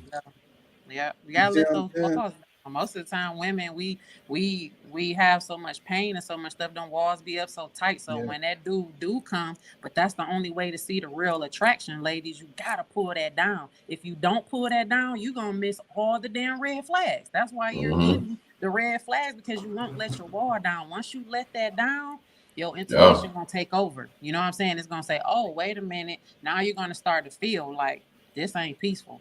If you feeling any type of uneasy, like I said on the last episode, you feel uneasy, then you know it's not right. Because if you peaceful within yourself and your love tank, Candace's love tank way up there, and that love tank is high because I did that. I completed that. So if you come in and one of my notches move, you got a problem, Houston. We got an issue, because you're supposed to be adding to that, if anything, just like I'm going to add to you. We add to each other. It's a reciprocated thing. So if I tell you, this is the way that I like to communicate. If you are busy, we can talk this day, this day, this day. And if that's something you can't do, it's fine. You're just not for me, and I'm not for you. You got to go find you a You know text why, buddy. y'all? Feel me? She's not being petty. See, some people And say she she's ain't being being petty. petty. Some people say Not that's at petty. all. That's petty. No, we all have love languages Yep, there you go. that we Yep. align with. So if this person is already doing something while y'all dating or trying to get to know each other, Right. that is not aligning with your love language, why Oh, would yeah. you know what I'm And saying? then Why it's like it's more like you'll end up, if you end up settling, now you're disappointed and you mad at him because he's not doing what you really, really want, what feeds your soul. But you can't even get mad at him because, baby, you never even said it off rip. You have to be able to say that. And most women, if they are not healed and they have not been through that self-work, they do not know how to talk. They are fearful of this man. Oh man, he a good man. He look good. He fine. If I tell him this is something that I want, he might just walk away from me and I'm gonna lose the opportunity of a good man. No, baby, he just ain't for you, and that's okay. And just like you're not for him, he need to go find him a text buddy that he can text all day. Because number one, if you texting me all damn day and you ain't never calling my phone, and then I can't, if I call your phone all the time and you don't answer, you one or two things: you married, you in a relationship, or you just ain't really digging me like that. You're not trying to commit or trying to build with me. Because if I ask you something or I tell you something that I like and you tell me the same thing, we should be able to compromise that. Now, you can't even compromise a phone. If you can't sacrifice a phone call and say, okay, I'm gonna talk to you this day, this day, this day. If you can't do that, that means you can't sacrifice nothing else in this relationship for the rest of the remainder of our relationship. Because there's going to come sacrifices. You're going to have to compromise some type of way. If it's not killing you and it's not hurting you and it's not going against your values and stuff like that, why not? If you're really, really interested in this person. And this all goes back to all of us being able to be healed. If we're not healed, these are the things that cannot happen. It just cannot happen. And so I live by people that are healed, we're having a hard time dating. I was gonna say, and I live by to avoid misunderstandings. You gotta have an outstanding understanding at all times, and you can only get that through communication. When you get that understanding through communication, you know, it helps you avoid a lot of like you said. If you like, you know, I'm a fan of addressing things before they get too high off the ground. You know, the second you see something, you address it. You know, not in a confrontational way, but you know that if I don't address it now, it's just going to keep reoccurring. And like you said, a lot of people don't have the, you know, the guts or the gall to be like, oh, you know what, like, I don't like this, or like, you know, this is something that I'm not okay with if we're going to deal with each other. And it just causes resentment and reservation, like King said, you know, until the curtain is called. So I feel like that's real important, you know. So I want to go in on this comment. First and foremost, Candace kind of just answered it, truthfully. She really did answer it. With communication to where it's hard or uncomfortable for them at the time, where like mentioned about boys, but are present everywhere else. And that's something that you're going to have to go sit with yourself, and you're going to have to figure out, why are you having a hard time communicating? Because everybody has a mouth. You have a throat chakra for a reason. We don't have this mouth and this chakra for nothing. It's here for you to talk and tell the things that you want and what you don't want. And we've been going through this for a very long time, as especially with our community, especially with men not being able to verbalize things due to them being judged, or being told that they're punks or they're soft because they want to talk. But then we have to also go back to our women who are not fully healed as well, not being able to be receptive to this man when he wants to be able to be vulnerable with her. So if a woman, you can't give this man a sacred space or a sacred area for him to talk to you, that's going to be a problem. So you have to also heal yourself and be in that spot in your heart space so you can receive what your husband or your man is trying to tell you, so you're not judging him and he don't feel that way. That's why I said women, we set the tone for a lot of that. If you have a man that you encounter, he's really having a hard time with that, you can give him that support, and then it'll allow him to open up. Now, if you're not going to do anything but cause more problems with him. Now he's really going to shut down. He's going to shut down all the time. He's never going to want to talk to you. So women have to take that into consideration as well. If this man isn't talking to me, what is it that I'm doing? Look at yourself. Don't look at him all the time. Look at yourself and figure out, why is it that he's having a hard time talking to me? And if you are the person that's having a hard time communicating, go back and dig deep and find out. Mine was, I got shut down a lot as a kid. No one ever let me talk. My father, when I talked to him, he used to shut me down. Like, I don't want to hear that shit. Or your mama always say, oh, shut up, go on somewhere else, go sit down. You never had that voice. I didn't have that. So that kept me at a standstill on trying to communicate my needs and my wants to somebody. And I was able to, that's why these men was able to just do what they wanted to do to me, because I wasn't able to just verbalize those things. Yeah. So that's definitely. Family, I would say small things, simple things. Do affirmations, daily affirmations. I love certain throat chakra crystals. Aura quartz is actually my favorite. I keep an aura quartz on. So get you an aura quartz and get you some type of crystal and charge it and connect with it. I would say whenever things happen around you, speak your truth. If somebody wronged you, because obviously if this is happening in a text message or things of that sort, it's obviously reflecting in other areas of your life. So the other areas of your life that it's reflecting, be more intentional with speaking your truth in them situations. That's going to help activate and align your throat chakra. That'll make it, because it seems like you may be uncomfortable with communicating with people on the phone. So you find like a security in the text message. And so, but technically, like Candace is saying, that is a clear sign of running from something. Yeah. You know what I'm saying? And so, so to face it head on, once again, it goes back to love. So, bring a little self-love to your throat chakra with those affirmations, and speak that I am powerful. Speak that, I am confident, and that, when I speak, my words vibrate through the room. Whatever you want to do. Whatever you want to do for yourself, but speak these affirmations. You know what I mean? They work. Yeah, most definitely. One thing too, I kind of want to touch on about with the physical aspect of people being emotionally attached to things that's outside of them. That right there, that's another huge issue also in our community, and things you're seeing on the internet right now is you have these women that put so much strain like on black men that they got to have so much money to be able to date them or to be able to love them and all of this other stuff. Ladies, that ain't right. That's not right. You can't attach yourself to money and physical things like them purses and them bags and all that stuff, and then you're putting that pressure on that man, thinking he in his head, he's like, dang, well, this the only way I'm gonna have this baddie like this is if I keep money. This man going broke. For real. He damn near really going broke, and you don't even realize it. And he overworking himself because of the stuff that you're doing. But that goes back to what? Him as well, not knowing the power within. He's not pulling from source either. Because if he was pulling from source, he don't have to be emotionally connected to no damn money. He don't have to be chasing no money. He don't have to be chasing no broad that only want him for the money either. So he has to be able to tap within himself too to know that ain't right. I shouldn't have to have it. That's too much pressure on that man.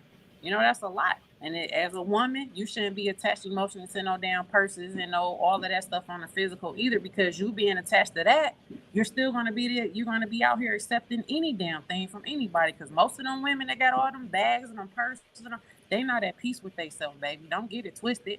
They, especially them women with on Love and Hip Hop and all that. That's the examples that we're getting right now. So So you if see you this want to be comment like though? them, huh? She said that the same thing you talking about. You went right into it. The reality TV show. She said they need to turn off City Girls The and damn Cardi City B. Girls, but you think about the City Girls, you got to think about Megan Thee Stallion, all these women, Cardi B, all of them. Think about all of the stuff that they have, right? At the end of the day, they rapping that shit and they telling you that, but they at home with a man. A lot of them got men at home. Megan ain't even like that with her dude. Cardi B may not even be like that with her dude. You know what I mean? But it's like, the same with the with dudes in the this community. is what they're putting out to keep us in that damn program loop as women. Like the eyelashes, and I'm gonna tell you now, I'm gonna talk about it. The eyelashes, the makeup, the weave and the frontal weaves is getting out of control. Like everybody look alike. So if you look on damn social media, all the women look the same way. Nobody is looking different. So not to be funny or nothing, and this is not me being cocky, but on some confident stuff, I have men literally telling me every single day, you are so different from what I see. Because you don't have on no makeup. I don't wear makeup. This is my hair. I don't wear weave. You know what I mean? This was told to me younger. That's one thing that was told to me when I was younger by my brothers and a lot of my male uncles. They say, don't be like them video vixen girls. Don't be like them girls on TV. Because men, they really honestly, they don't want that. They want a natural woman. Don't get no surgery. Don't get this. So now they're teaching women to go get BBLs. You got all of this stuff, but y'all all look alike. And ain't nobody even happy with themselves. Because if you got to put on all that damn makeup, you got to wear all of this weave and these eyelashes stuff, what are you really covering up? You covering up the true natural part of you. And then you gonna get some damn surgery that's possibly later on your booty gonna go flat later, and you gotta go back to the surgeon again to get this done because you trying to you out here emotionally attached to some damn men that got money that's dogging the hell out of you. A lot of them dudes is not that. So if you're agreeing to friends with benefits and all of this stuff, I've been there and I've done that already. It ain't get me nowhere. It left me emotionally damaged more and more and more and more. And that's what it's going to do to you. So if you don't go and do any emotional detox from all of that stuff, I'm talking about from every dude that you encounter, you got to go all the way back. When I those soul ties, bro, I went all the way back to every single relationship that I had. I said, Candace, I forgive you. You know what I'm saying? For even putting up with that shit. And then Candace, you have to forgive all of them. Forgiving is the most important part of everything. You have to. Because if you do not forgive these people, you are still going to hold on to this stuff. And this is the stuff that you're going to run into. So you're going to look and you're going to say, dang, I remember I used to look back and be like, dang, she got this, she got that. Dang, her dude giving her this and doing that. But guess what he doing? I've been to seeing him somewhere. He either trying to talk to me or he trying to talk to one of my friends. He out and I'm looking like, dang, ain't that such and such man that she be bragging about on Instagram? And he out here doing this. Because guess what? It's like, that's what you want. So he's going to give you exactly what the fuck you're searching for. So if you one of them women that's only searching for that money, that's what he going to give to you. He's not going to be there for you spiritually, emotionally. You know what I mean? He not, because you only ask for I'm going to be real with you. I'm going to say this. Me and my wife were just talking about this, like, I think yesterday or the day before that, maybe even today. We be having funny conversations. We best friends. We've been together for so long. We had them conversations that might be weird to other people in their relationship. You know what I mean? But somebody was talking about like they type. Someone on the show we was watching. We watching the show called The Cube. It's a game show. Whatever. It's pretty dope. Whatever. We watching this. They said something about your type, and I was like, "You ain't my type." You know what I'm saying? Like, you know what I'm saying? You know. And I was like, "I don't think I'm your type neither." You know. She was like, you think so? You know, she was like, no, you definitely, you know, so you might. I said, well, I was your type after I became your type. You know what I'm saying? Like after, you know what I mean? I was like, but truthfully, I'm gonna make this clear. Most of the time, the person that you actually really connect with, your real soulmate, the real person, they're not your type. Right. You know what I'm saying? They're when they say the opposites attract type of thing is that's a real thing. That's a real fact. And we're talking about imbalance because you can attract your chaos. Yes. You can. Cool. And you can call it love. Mm-hmm. and it'll be hell. Yep. Oh yeah. You know, or you can connect with your, you know, with your opposite, Yep. and y'all can come together and balance out love on Mm-hmm. divine feminine, divine masculine. You know what I'm saying? I used to chase after a certain type of woman growing up. Mm-hmm. You know what I'm saying? And truthfully, you know, like my wife is chocolate. I love chocolate. You know what I'm saying? But I used to be nothing but light skin female. Mm-hmm. I had that was my thing. I ain't doing nothing. She got to be like this. She got to be like I had my, you know what I mean? My certain that was my type. To me, that was my type. But the woman I actually fell in love with, and that actually I look at as my guardian angel, was nothing like what I was. So my point is that I could have kept chasing my type. Yep. Right. Kept going through the same cycle. And I would have never. She over here reading a book. My type in the club lit. Lit. My type was we could flip, you know what I'm saying, in the Caprice and pop pills, and we can get lit. Mm-hmm. She don't But fight you with know me. you That was wasn't my able type. to appreciate that. But no, that wasn't. Mm-hmm. That wasn't supposed to be. You know, You wasn't able to appreciate And your type that. would have Like been good most for you. men, they man, my don't type would have had me really. in prison. Yeah. Oh yeah, had you all up in the loopy loop, and see, most of the time you don't like your wife when your wife was reading that book, or like if you see a woman at the library or something like that, you don't start to appreciate the value in her until you value yourself. You have to value yourself first in order to see the value in her, and then you already know what's at stake, and you know the consequences if you go over that. If you even mess up her boundaries, or you try to I chop became down the man that was bragging about her reading. See, my baby, she don't even got no social media. I'm like, she reading a book, nigga. Like reading a book, she okay? doing her But that's thing. Like that's what you did. You started reading. You changed yourself. Once you start doing the work on yourself, and you start reading, you start meditating, you start exercising, you start doing all these changes, you're gonna attract that same person to you. So then that person that's reading that book becomes very fucking attractive. You know what I mean? And it's like now I know intellectually and on a high mental level, a man has to definitely intellectually stimulate me. If we can't have a conversation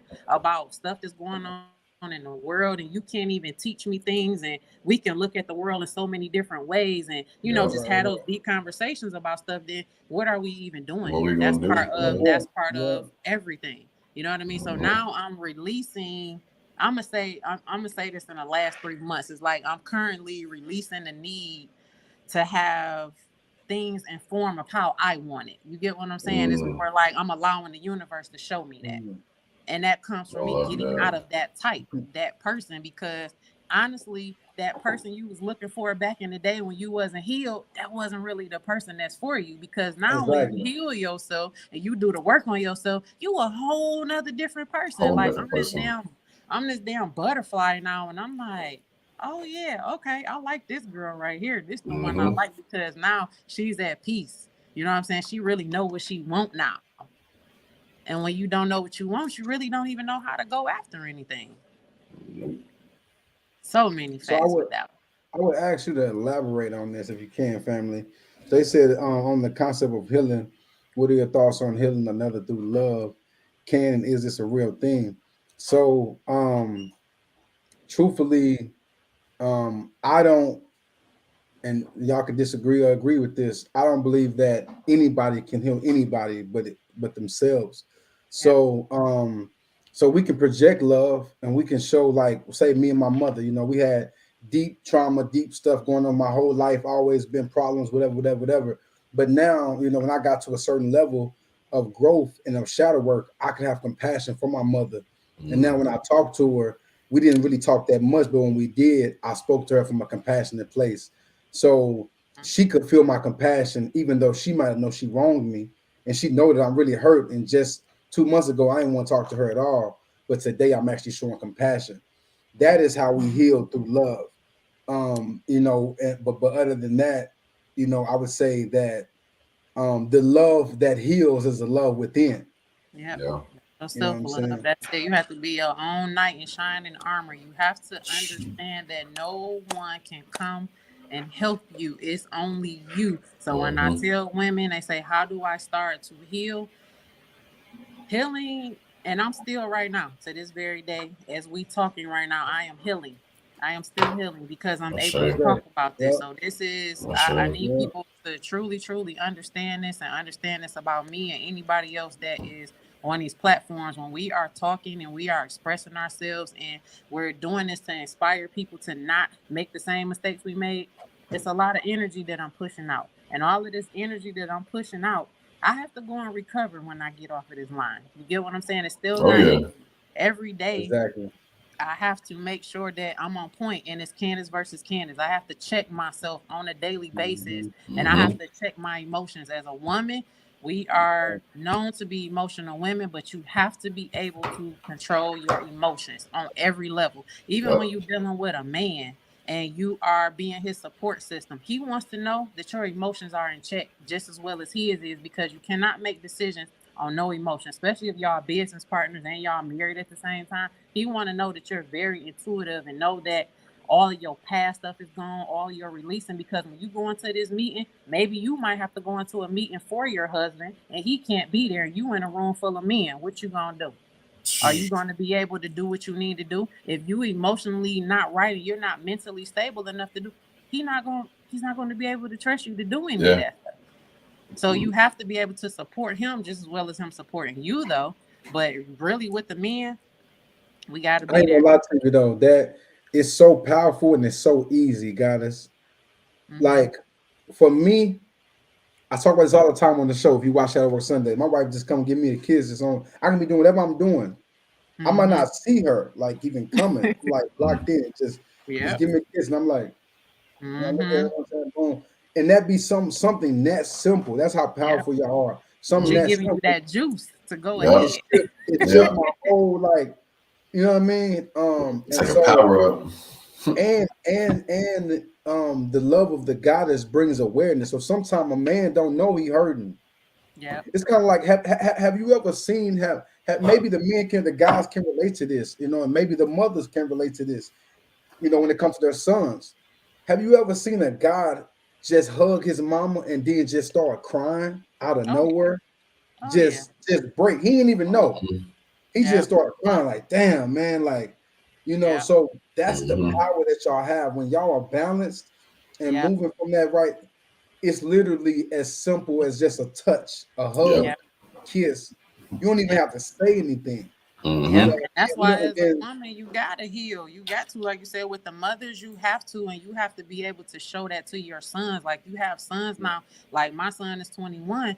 I wasn't able to show him that then, but now he's beginning to see a healed version of his mother. And that's what usually men be attracted to their mothers a lot of time. You know, that's on those cases, that's who men attract. They want somebody like their mom, especially if their mom had that love that she was putting in action and she was showing you, like that Kanye mama. His mama, now that's a true definition of a mama. That lady supported Kanye through. It wasn't nothing that boy could do. She said, go ahead, son. You know, do whatever you want to do. I ain't gonna lie, I got a line in the song that say, imagine if my mama supported me like Miss Donda. I take the world by a storm.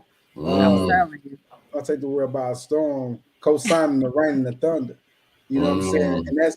And that's man, look.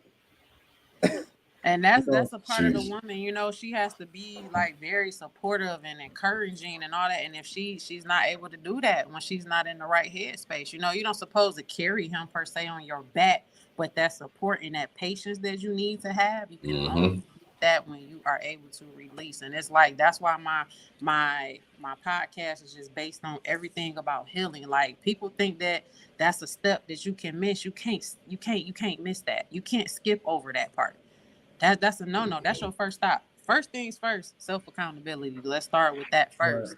Now, once you're able to take self-accountability, now everything else opens up. Once you stop blaming people for everything that happened to you. Now, you can go all the way back into my cousin did a little exercise with us, and he said, go all the way back until you know whatever it was, and then you go from there and you see how your patterns of your life have been, because the life that you're living right now is what you created, not what nobody else created. From the time you was able to make decisions on your own, you are living that out right now to this very day based on all the choices that you made, not what nobody else made. Yep. So you cannot sit up there and say, oh, my boyfriend, he was cheating on me, this and that, and then he caused me to go into this. No, you caused yourself to go into that because you didn't love yourself enough. You didn't know no better, but when you did know some better, after that first relationship, you a victim. After that next time, you're not a victim no more. You know what I mean? You have to unlearn those things. You have to do a mindset change and say, I'm not going to deal with that anymore. But because we don't have that opportunity in that space and that education to do that, we just sit up and keep taking that same thing, and it becomes a normal environment for us to be hurt and be in pain all the time. I'm like, I don't want to experience this no more. I'm tired. And it took me time. I'm almost 40 years old. I'm 38 years old. And the last 2.5, 3 years, I'm just really learning what true love is. And that true love is within me. I am the light. You get what I'm saying? Like, I'm the light. And when you walk into these rooms and when you around people, you have to actually be able to transmute that. You have to know who you are internally in order to do that. And if you don't, you're gonna be lost. It's a lost cause for you. So that is definitely very, very important. And staying, attractive women, you have to stay attractive. You know what I mean? It's like people think you don't have to have some type of physical attraction. You still need some type of physical attraction. Because if you get into this relationship with this dude, men big on y'all visual. Y'all know that. Y'all still need to look at something, that's gonna make, she gonna have babies, she gonna have this and that and the other, but it's up to us ladies to keep that attraction up. You still have to keep that up. So don't sit and blame him and say, oh, I done had a baby, I got stretch marks, now he ain't attracted to me. No, it's not that. That's why I gotta be real. That's twofold though. Men, you have to compliment your woman. That too. Yeah. Big facts. You have to. I compliment my wife every day, all day. Sometimes I know her. I walk up on you, girl. Yeah, it's funny. I I used to be known for annoying with the compliments because I felt there was never enough. Because I think compliments are the doorway to the comfortability of what you're talking about, Candace. For them to do, it's like if your man complimenting you and you stood around her acting, that's just pure laziness, and you don't want to please that man at all. Because truthfully, whenever you love, it brings a spark in your eye. When they say, when you look at your person, it's just a different type of, you like, man, look, their skin, their every detail about them stands out. You know what I'm saying? But I want to speak on this comment. So family, basically they're talking about healing, and it's been kind of weird, been a roller coaster in this process. So tomorrow we will have the link live in our bio. So we haven't did one-on-ones or really announced one-on-ones in a minute. But we never necessarily stopped doing one-on-ones. But it wasn't necessarily something that was, exactly. So starting tomorrow, you'll be able to go book your consultation, book your one-on-one about, whatever, but really shadow work, pertaining to shadow work, particularly what I'm talking about right now. There'll be many links on many different things, but pertaining to shadow work, you'll be able to go book your consultation because some things need to be spoken on one-on-one, and some things it's kind of like when you go to the doctor, you know what I'm saying? Like, everybody, the different patients got different need different prescriptions. You know what I'm saying? And so you need that custom healing. Exactly. So, we all do. I do custom healing behind the scenes. I don't come on here and everything that, so. I'm just letting it be known that family, y'all can tap in with us. And before that's up, you can inbox. Inbox me, inbox Julio. It's the names that you see on the screen are the same names that are on our Instagrams. Yes. Your inboxes and let's get it. And so because I don't want nobody to feel like they in this alone and that we come on Shadow Work Sundays on Sundays. That's just the end all be all. Not at all. You know what I'm saying? If this conversation, these conversations that we have on here and these subjects, they may pull up and ignite something in you that you maybe wasn't aware of, or you've been knowing you've been knowing this feeling, but didn't know what it was. And so we're not here to leave you hanging. You know what I'm saying? So we need to have a one-on-one and really speak and go deeper. on some of these subjects to get to a deeper solution. You see what I'm saying? Hit us up and we can make it happen. Can you access a And I person? also want people to understand when you're looking, when you're listening to a lot of our stories on these platforms or whatever case may be, don't let one thing stand out for you. I want you to really, really receive everything. Like with me, I was married 3 times. A lot of people hear that, and that's all you hear. I don't want you to hear just that part. I want you to understand why I was married those 3 times. And then you have to go back into your own situation and say, well, damn, that's probably why I did this and I did that. You know, I had those 3 times that I was tested. That very first time that I did not go sit down and heal myself, I ran into my second husband, which was somebody that was actually sent to me for recovery that knew how to love me, but I didn't know how to love him.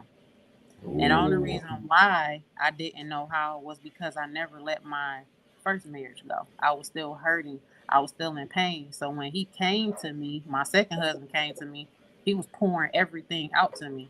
And guess what I had up? I had my walls up.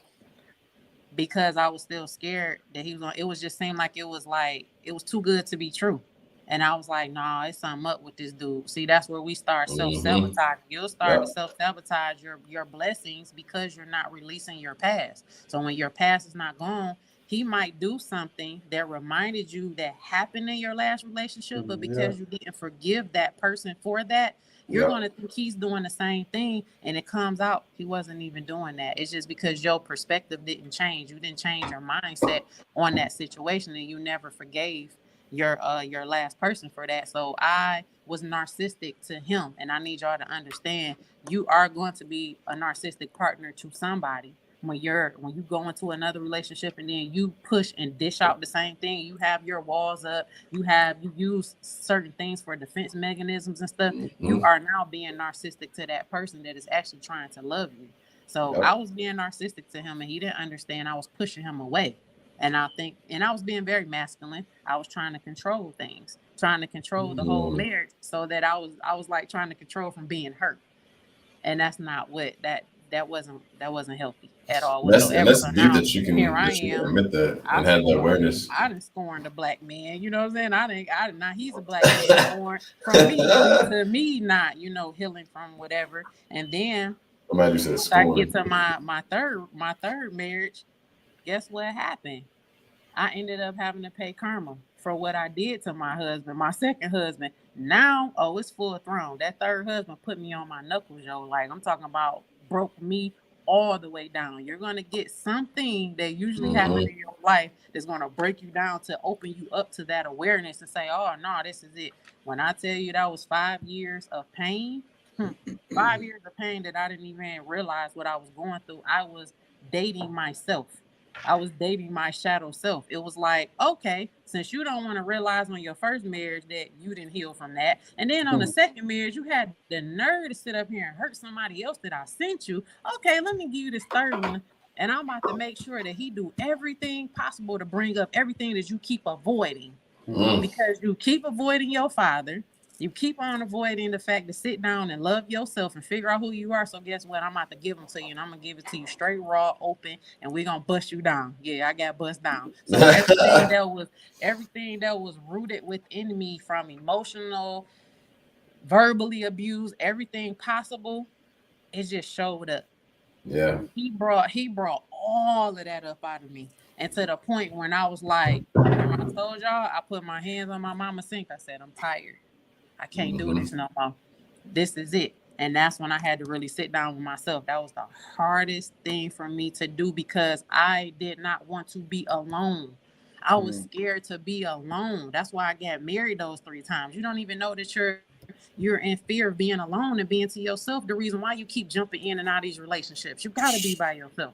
Yep. Sometimes if you do not, you are doing so much emotional damage to yourself. It is not ideal. It's not healthy to do that at all. Wow. And when I did sit down and I was like, you know what? I'm going to sit down with myself and I'm going to figure this out.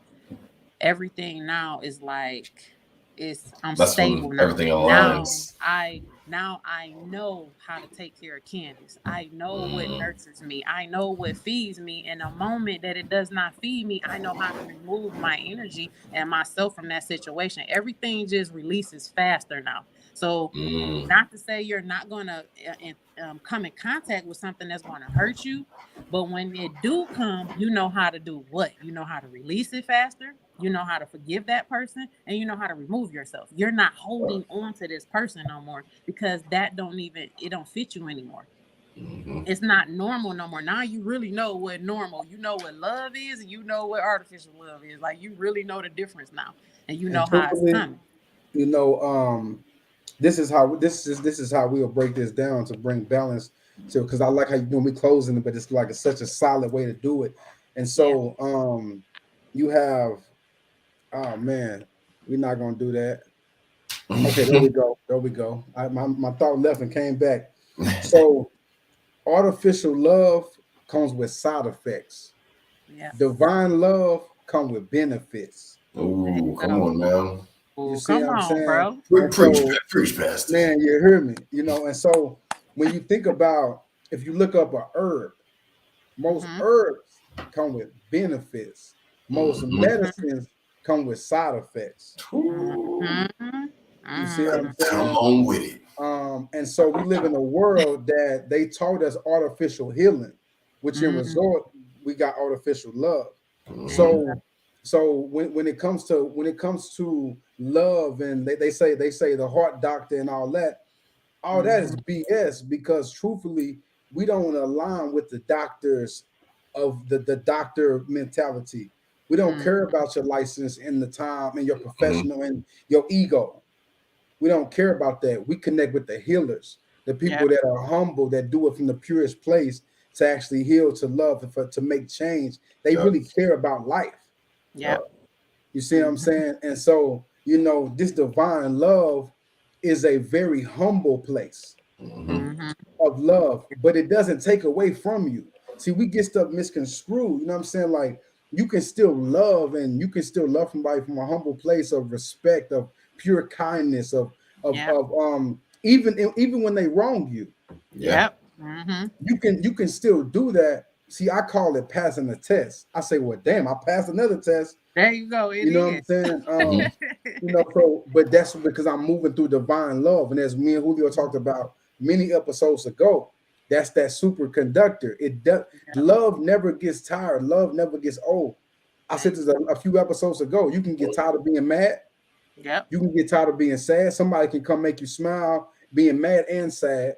You can get tired of being depressed, all that. But you cannot get tired of loving. It is an unlimited. Every time you love, you shift dimensions. Yes. You go automatically to a 4D, 5D place because you are in this place of joy. You just disconnected from time.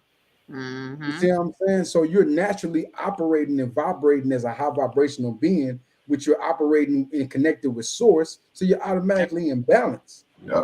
And that makes you joyful, and nobody ever got tired of being joyful. You know, you get tired of being mad and sad, but you never get tired of joy.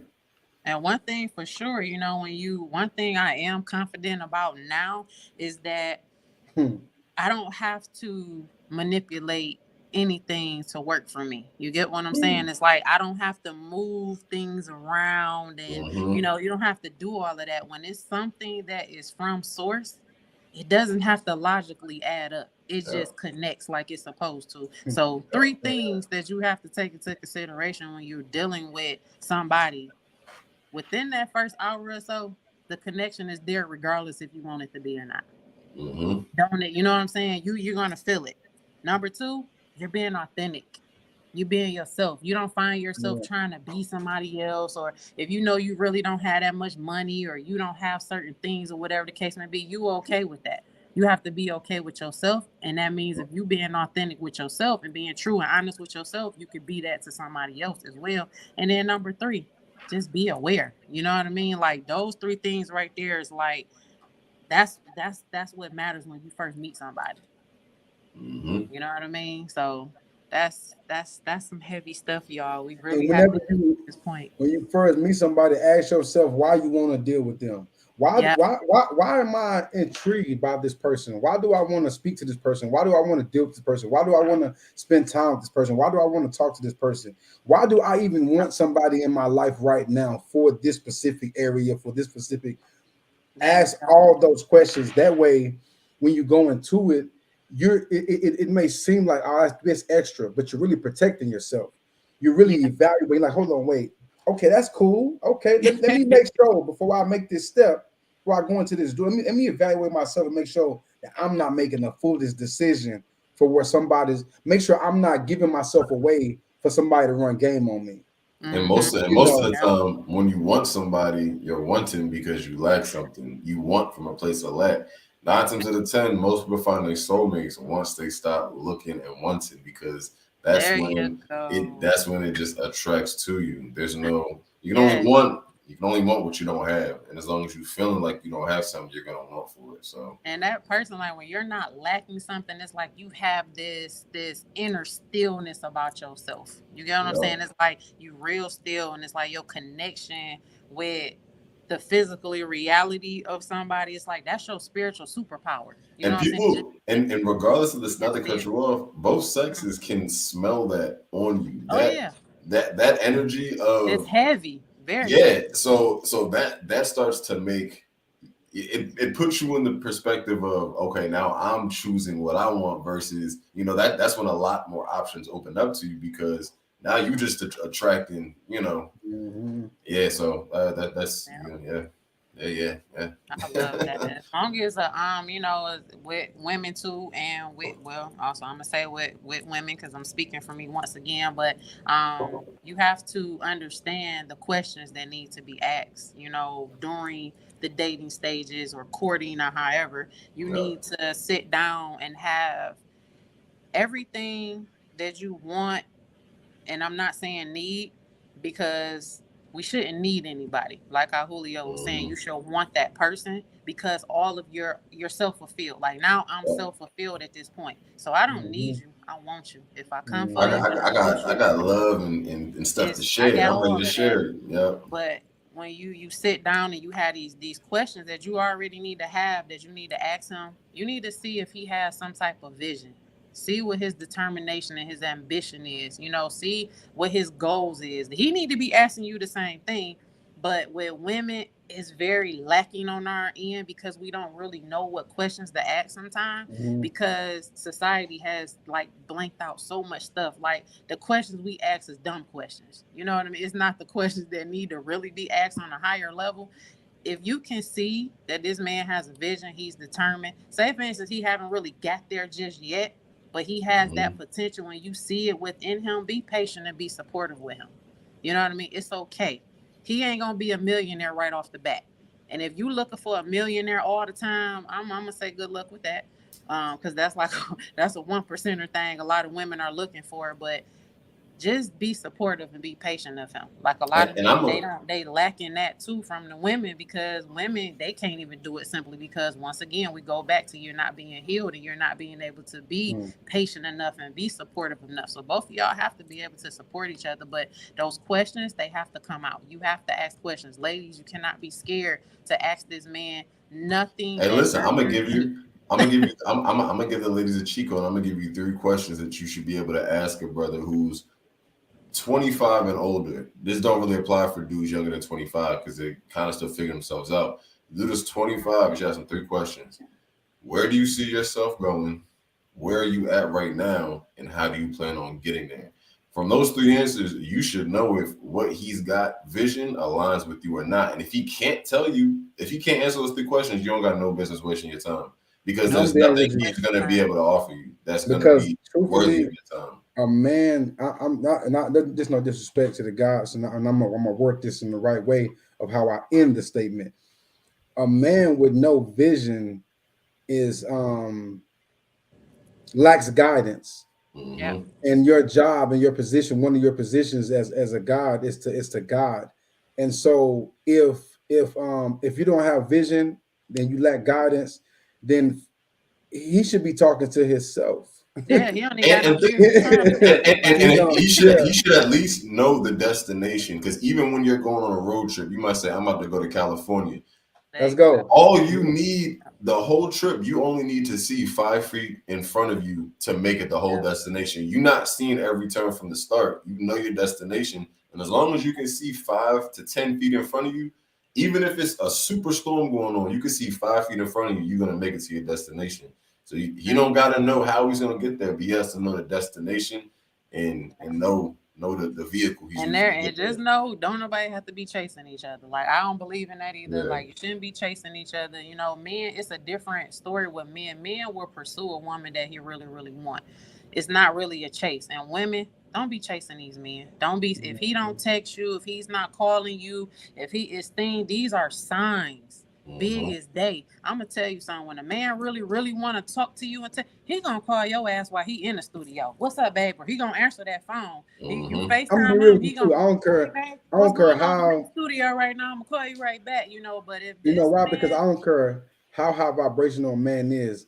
He is a man, so he's gonna be like, I'm not finna let her slip away. Not if he, because he like, nah, he's gonna like, in his head, this is priority.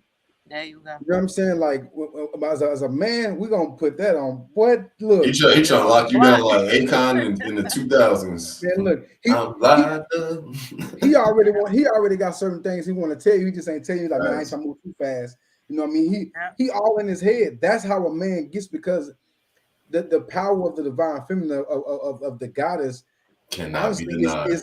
It shifts us. It vibrates through our whole being. Yeah. The affirmation of a guy to wake up to a great rising text or a royal rising, whatever she's saying, from it ain't about the message. It's about the name. There you go. He see her name, he like, oh man, you know, like it's just you know what I mean? Like, you know, that's how powerful y'all are, you know what I'm saying? But I want to say on the flip side, like, we all have parts to play. That's the part. Play your position. Play your position. We can't be trying to be over here in Nederland. Like me and my guys are not home. We both of us kind of do everything, but we have our areas. So that's not true. We both do everything. We actually pretty extreme on our areas that the things that we handle. But there's balance where I can come over here and I can cook. You know what I'm saying? Cook a little bit over here and she can come over here. You know, we balance each other out. But at the end of the day, if I come in that kitchen and she doing something, I try to, it's gonna be smoke. I try to come in there and try to rearrange and do her stuff. That's her area. I'm not finna come in there and mess with it. You know what I'm saying? Like, you know, so, or if I'm, because she kind of come at me when I'm dealing with, you know, certain situations, because I'm really like, I'm the go-to guy for everything when it comes to communication. Like, you gotta go through me. You know what I'm saying? Like, so if I'm dealing with a situation and I got it under control, and then she's responding, like, yo, say, I got this. You know what I'm saying? So, but guess what? We've had arguments in them situations. So we had to get to a place where we had to understand, like, that's you, this me, and accept it. Be grateful that you have someone that great. Yeah. That can help this area for you. You know what I mean? Just know when it's your time to show up, don't be making no excuses. Show up like never before. Reciprocate, Yeah, you know, and that's big. That's definitely important. What you're talking about is you find yourself. Going back to the chasing part, where most of the women will find ourselves chasing dudes because, once again, we don't really know who we are and we don't know our self-worth. So we're chasing him, and by him not even knowing the value of who you are, he gonna allow you to chase him. And you're going to think that that's cute. And then he's going to be using that to his advantage or whatever. It happened to me so many times. I kept saying, why is it that I get with dudes and they don't really make me their main girlfriend? Like, I'm not this or I'm not that. Now, I got married those 3 times, but the dudes that I was dating in between that time, they never really wanted to make that a thing with me because they off rip was like, she don't even know her value. What I'm gonna deal with her for? What can she do with me? I can't do nothing but just have sex with her. I can't do nothing but be friends with benefits with her. See, I understand that now, but I didn't understand that before. So I was allowing myself to be around these certain men and having sex with them and accepting friends with benefits and stuff like that, chasing them because I didn't even know. And like I said, when a man really knows your value, he knows what's at stake. He ain't even gonna mess that up, and he is not going to allow you to get away. So you have to take that into consideration too, ladies. You have to do that. Don't keep saying, "Oh, I keep going into this relationship. He keep just having sex with me and keep leaving me." No, that's something that you have to figure out. Why is this happening to you? So you got to sit down with yourself and figure that out. You don't have to do that. And I'm gonna be real with you. I think I'm gonna write this down. So mark this on the calendar. We're gonna make this happen. We're gonna do a part 2 of this, and the part 2 is gonna be called "What is your perspective of sex?" Ooh, I can get into that right now because too. you know, yeah. So yeah, that's just what came with that when you were speaking, and I'm like that's a whole nother subject. Yeah. Oh man, I can get real deep on that one. You know, but we're gonna. Go ahead. No, I'm listening. No pun intended, Candace. One last thing, y'all know I can go and go and go. One last thing too, if you can enjoy this person in the room with no phone, no TV, no distractions, with straight raw conversation. Green flag. That's a good one right there. If he's sitting up there or she's sitting up there on that phone, the host, I'm talking about on a date. If y'all leaving at the house, I don't care where it is, them damn phones need to be somewhere else. Y'all need to be literally connecting with each other. If I can't sit in a room with you and there's something wrong with that. Especially in the beginning stages, you know what I mean? The courting stages. People don't court no more, y'all. I need y'all to come on with this courting. It don't take a dude long to find out if you really his wife. You know, like he know already. I really don't. So don't get it twisted and think you should wait 3 months, 4 months, 5 months to actually ask this guy what is the next stages of us building. No, he should be telling you that. He's gonna tell you off rip, like within that maybe couple of weeks, a month or so, like, look, I'm interested in you. He'll let you know what the itinerary is. I want you to be my girl. We gonna go exclusive. Are we still gonna, and then with women, you know, it's like, are we dating and we're dating other people until we connect, or do we be exclusive with each other and I don't want nobody else but you? See, he gonna tell you that. He's gonna let you know, like, no, I want you. You know what I mean? Let's be exclusive, and that's it. If he don't say that to you, you need to keep it moving, going on the other way. That's another part of us waiting. We be waiting for a man to change. You cannot wait for that. Not gonna happen. Yeah, we gonna have to. I ain't gonna lie. I wanted to speak on this real quick because you brought it up, Candace. Got me going again. 9/11. So when you spoke about like the no phones, me and my goddess have so much fun in board games and stuff like that. And so it's deep because it was a point where like early stages of our marriage, it'll be maybe lights off or maybe the lights on, and we really low. We damn near broke. We got enough money.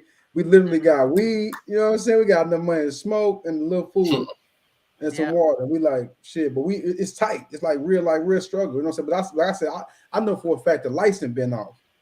We and them smoking, playing a board game, got the candles lit, having a good time. You know, she loved Phase 10, playing Phase 10 or something like. And my point is that those struggle moments, we talk about man, the stuff we've been through. We done had some amazing times when situations where people will be broken. They'll be like ruined. Mad at each other. Yep, and we in there having a good time. Like, no phone. We didn't detach from that. We playing dominoes. We play, you know what I mean? We kicking it. And I think, like you said, we got to get back to that level because that's how you really bond. Yeah. Relationships don't nobody bond no more. That's why people break up so fast. Yeah. They're not bonding. You know what I'm saying? You was able to receive everything from her, though. You received all of that, and she received you just in those moments of not having anything. That's why we forgot about a struggle. We wasn't struggling to us. Yeah. In the 3D realm, but this love that we vibrating at and this joy that shifted the whole, you know what I mean? Like, you know, so you think about how much, like, you know, when I was telling you and Julio when we was on the phone the other day, how much I pushed out to so many people in my life, not even just I'm not gonna just say men, just everybody in general. You push out so much and you push out so much of your energy when you're not healed. Once I did get the opportunity to come to this point now where I am, I'll say the last, and this is just being honest, the last 6 months, I still was thinking I wasn't deserving of love because I was giving so much out. I felt guilty to receive love from anybody, even receiving gifts or receiving money or receiving any of that. That's a problem. You get what I'm saying? That was something else. That was another Candace versus Candace where I had to check myself, and I had to go back into solitude about that, because if you get to the point where you at the point where you giving out so much of it and you can't receive it, you're gonna miss a whole bunch of future blessings that's coming your way because you can't even receive it. You know what I mean? I was like, dang, which is a lack of self-love. Man, I'm like, am I really deserving of this person's love? Like, I mean, dang, like this person, it just make you go back and you self-sabotage all over again. So you have to be at that point where you're able to receive things and don't worry about if you gave that person something prior to that, whether it was money, it don't matter what it is. You know, that's big. That's very important. Do not get to that point. It will take you down a whole nother roller coaster again. So we'll put right under artificial love, circumstantial love. Hey. You know what I'm saying? So it's all one and the same. Stop loving and being connected with people based off of circumstance. Yeah, conditional. You know what I'm saying? I was a guy that, and I'm from the shut up, Candace.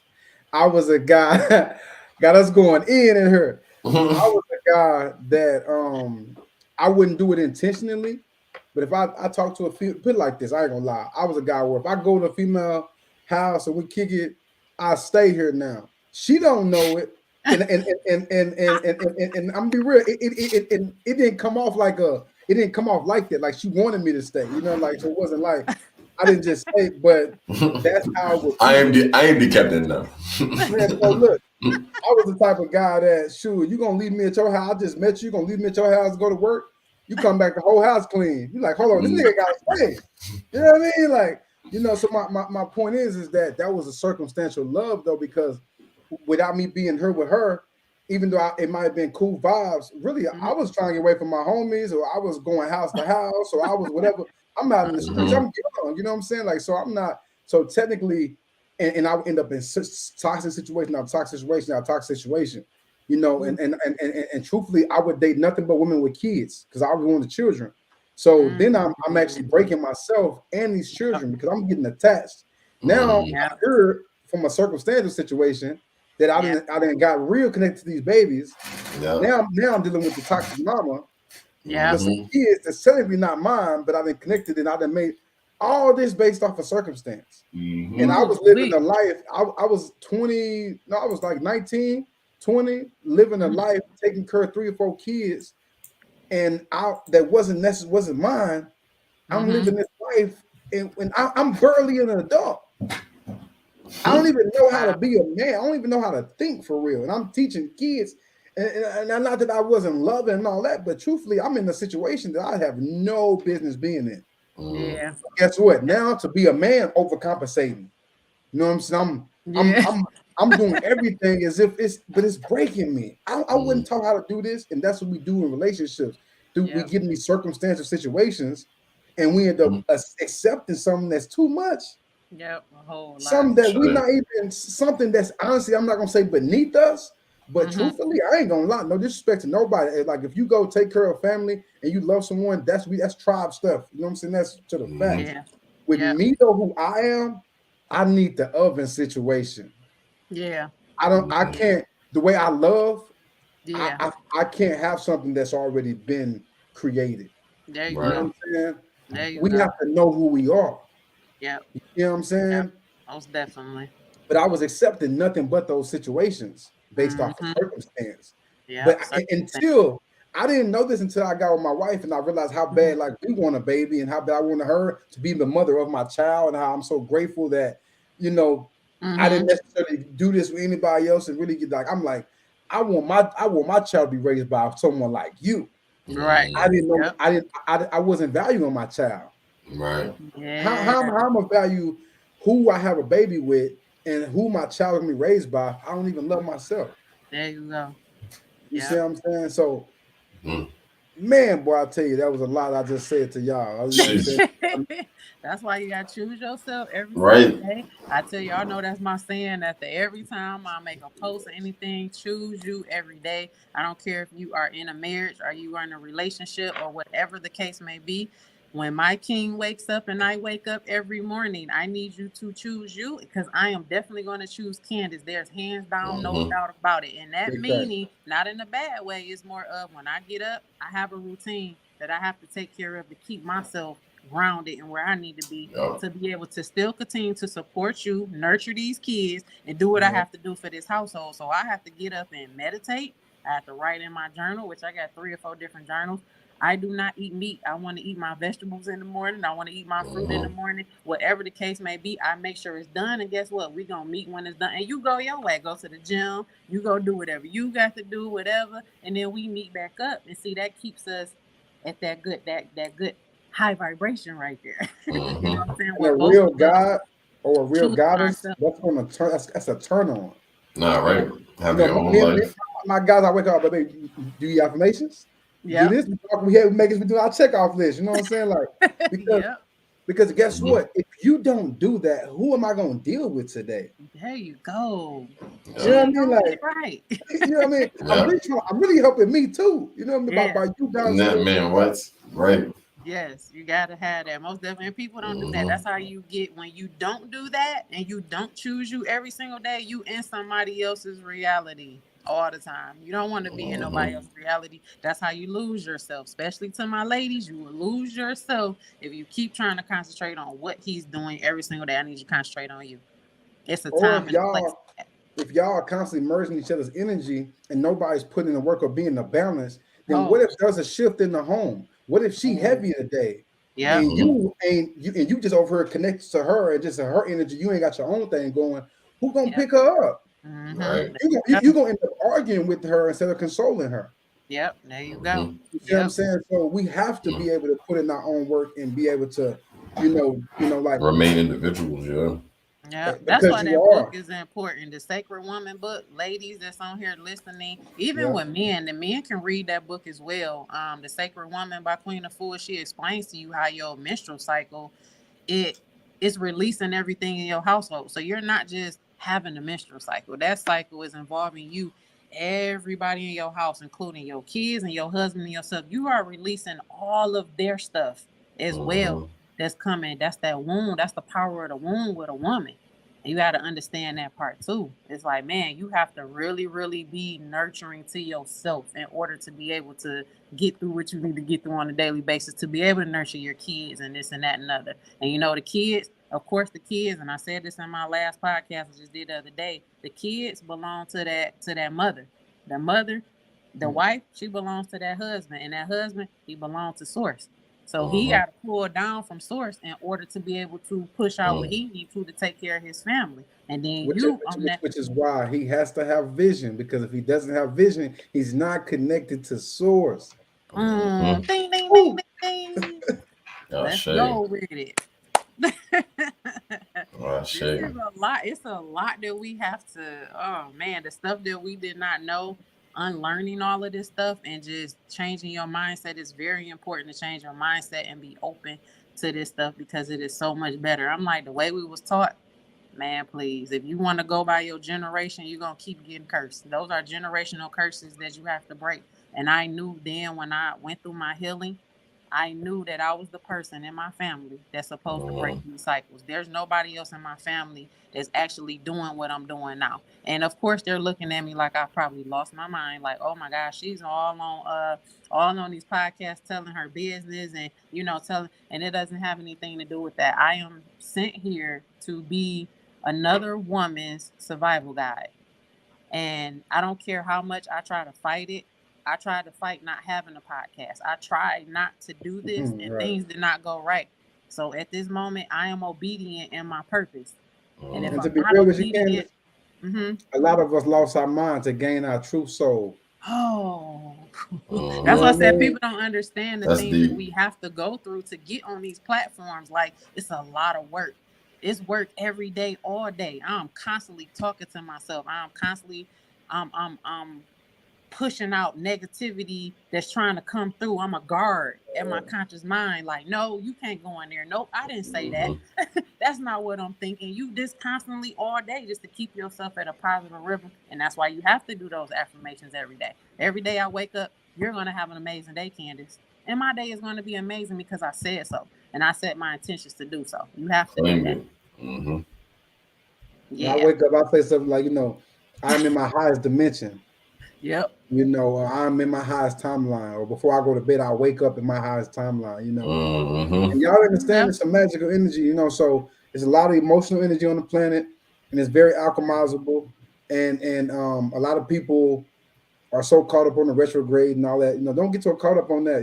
Use that energy to heal, to elevate, to do shadow work, and like you said, to elevate. Because shadow work, when you unlock different levels of shadow work, naturally you're ascended. Yep, all day long. It's a natural, So do your shadow work, family on self. This episode was about we talked about a lot of relationship stuff and all that. But number one, the importance of this conversation was the relationship with self, because I want to make sure that y'all understand that the relationship with self will affect every other relationship that we talked about. Everything. You know what I'm saying?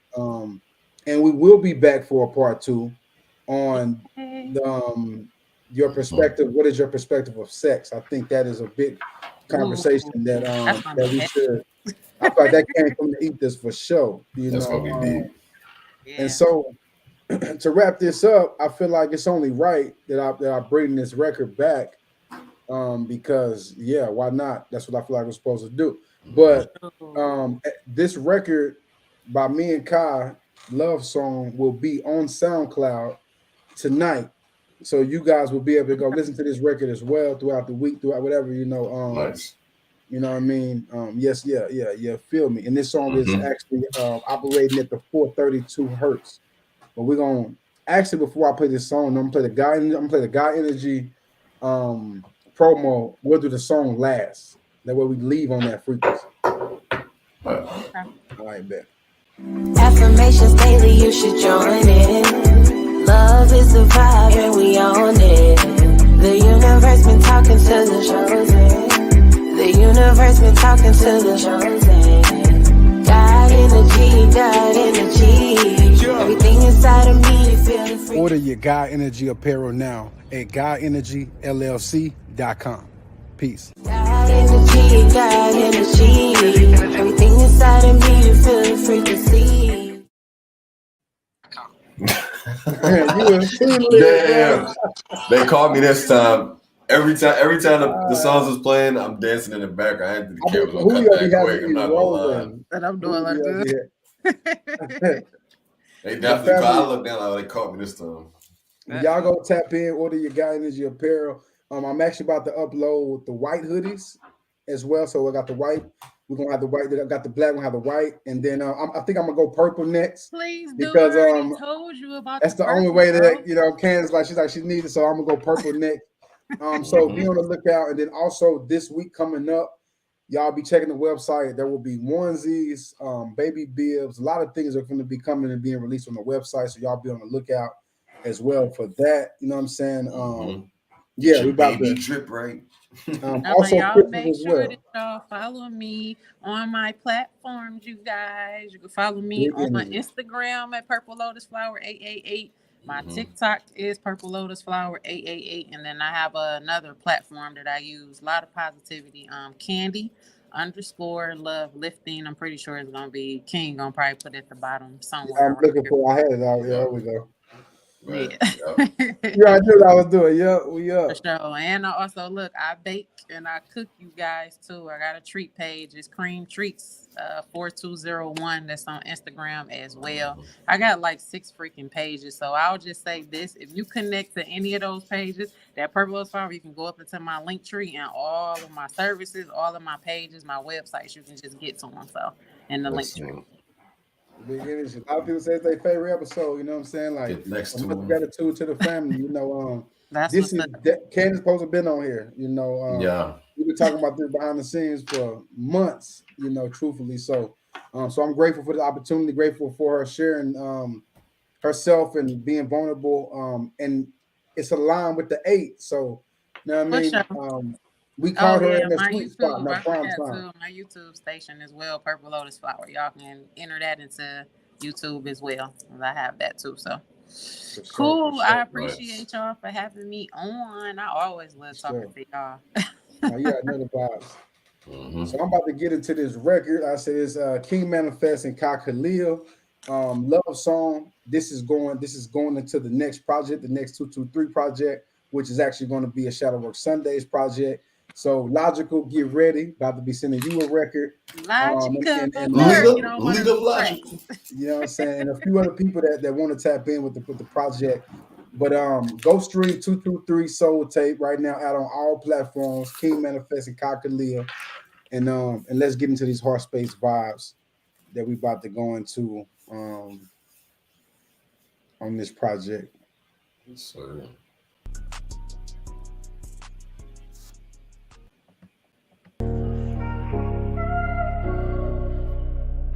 Can I sing you a love song? Hey, yo, that's Darkness right there. Saying 98. Can I sing you a love song? We all know the feeling when the love gone. As long as I got me, I know the love strong. This for me, I wrote myself a love song, yeah. Can I sing you a love song? We all know the feeling when the love gone. As long as I got me, I know the love strong. This for me, I wrote myself a love song. I was so blind, I couldn't see, receiving love that one for me. No longer moving in need, I desire my inner peace. Nobody around me, cause I chose to tap into my intuition and channel my emotions. Cause I don't do artificial. Seen the red flags, now I ain't missed the signal. Guarded issues, on top of that, you hardly listen. Instead of tripping, I learned a lesson to keep my distance. I'm still keeping my distance. Yeah. Can I sing myself a love song? We all know the feeling when the love gone. As long as I got me, I know the love strong. This for me, I wrote myself a love song, yeah. Can I sing myself a love song? We all know the feeling when the love gone.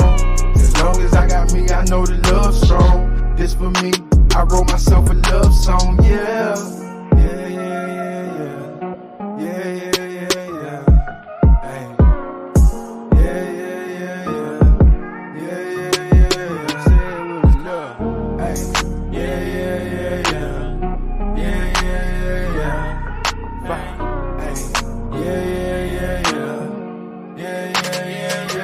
Let me get this straight, they taught us love was the color red. Why would I love me through my root chakra? That mean my heart might spread to places where I'm loving through fear. Yeah, that's the toxic blend. That's why the heart space screens just like the true color of the goddess skin. I manifest that we love all of ourselves. Your complexion, your reflection, what you stressing can keep you elevating through your lessons. Self-love is what I manifest in all directions. I am affection. Can I sing you a love song? We all know the feeling when the love gone. As long as I got me, I know the love strong. This for me, I wrote myself a love song, yeah. Can I sing you a love song? We all know the feeling when the love gone. As long as I got me, I know the love strong. This for me, I wrote myself a love song, yeah.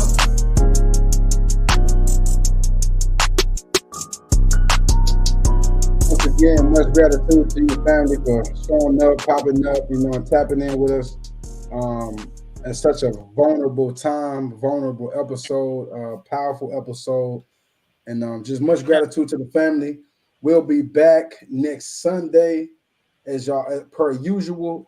Next Sunday is actually Vibe with the Tribe Artist Edition, so we'll be bringing on. It'll be a mixture of.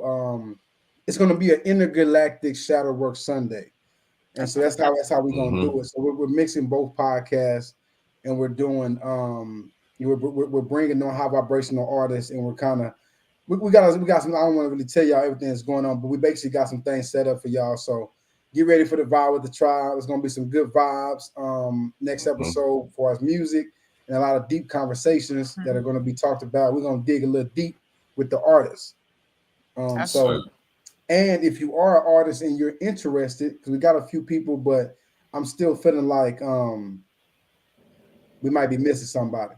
So yeah, tap in, inbox me at I am King Manifest 777 on Instagram, or you can email contactgodenergy@gmail.com as well to tap in. But yeah, we lit. Much gratitude to Purple Flower Lotus. It's getting late. Purple Lotus Flower, you know what I'm saying? And yeah, we'll be back, you know what I'm saying? And if you need a one-on-one family, tap in with us. The link will be up tomorrow in our bio. Yes, sir. You know, and somebody asked if we do consultations on spirituality and things of that sort. Yes, definitely tap in with us. The Patreon will be up soon. We in flow state with it. So one day when it's time for us to do it, we'll have that up as well. Because there's a lot more information that we want to give that we but we got to follow the spirit, and healing is very important. So we can speak on a lot of esoteric information, but this healing is esoteric information that we focus on right now. Yep. You know, for elevation. Ladies and gentlemen, I do accept inboxes a lot of times in my DM too. I do get those, and I do reach out. So if you have any questions for me, you can come on to my Instagram. I haven't set up my one-on-one session stuff yet as far as like the Patreon stuff, but I do speak outside of, you know what I'm saying, on the phone with people and things like that. There's no charge right now. So I'm just very, very, you know, selective of that, you know, because that's still energy that I have to push out. So I do, you know, I do that. Sure.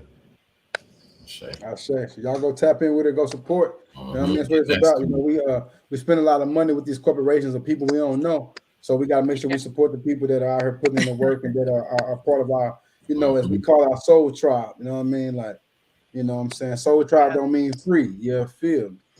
So, but let's get it. So, let's see. So, yeah, we locked in, family. Y'all go tap in and just love yourself, family. That's the message of the night. Yeah. Peace. Love yourself, the wholeness. Peace. Peace.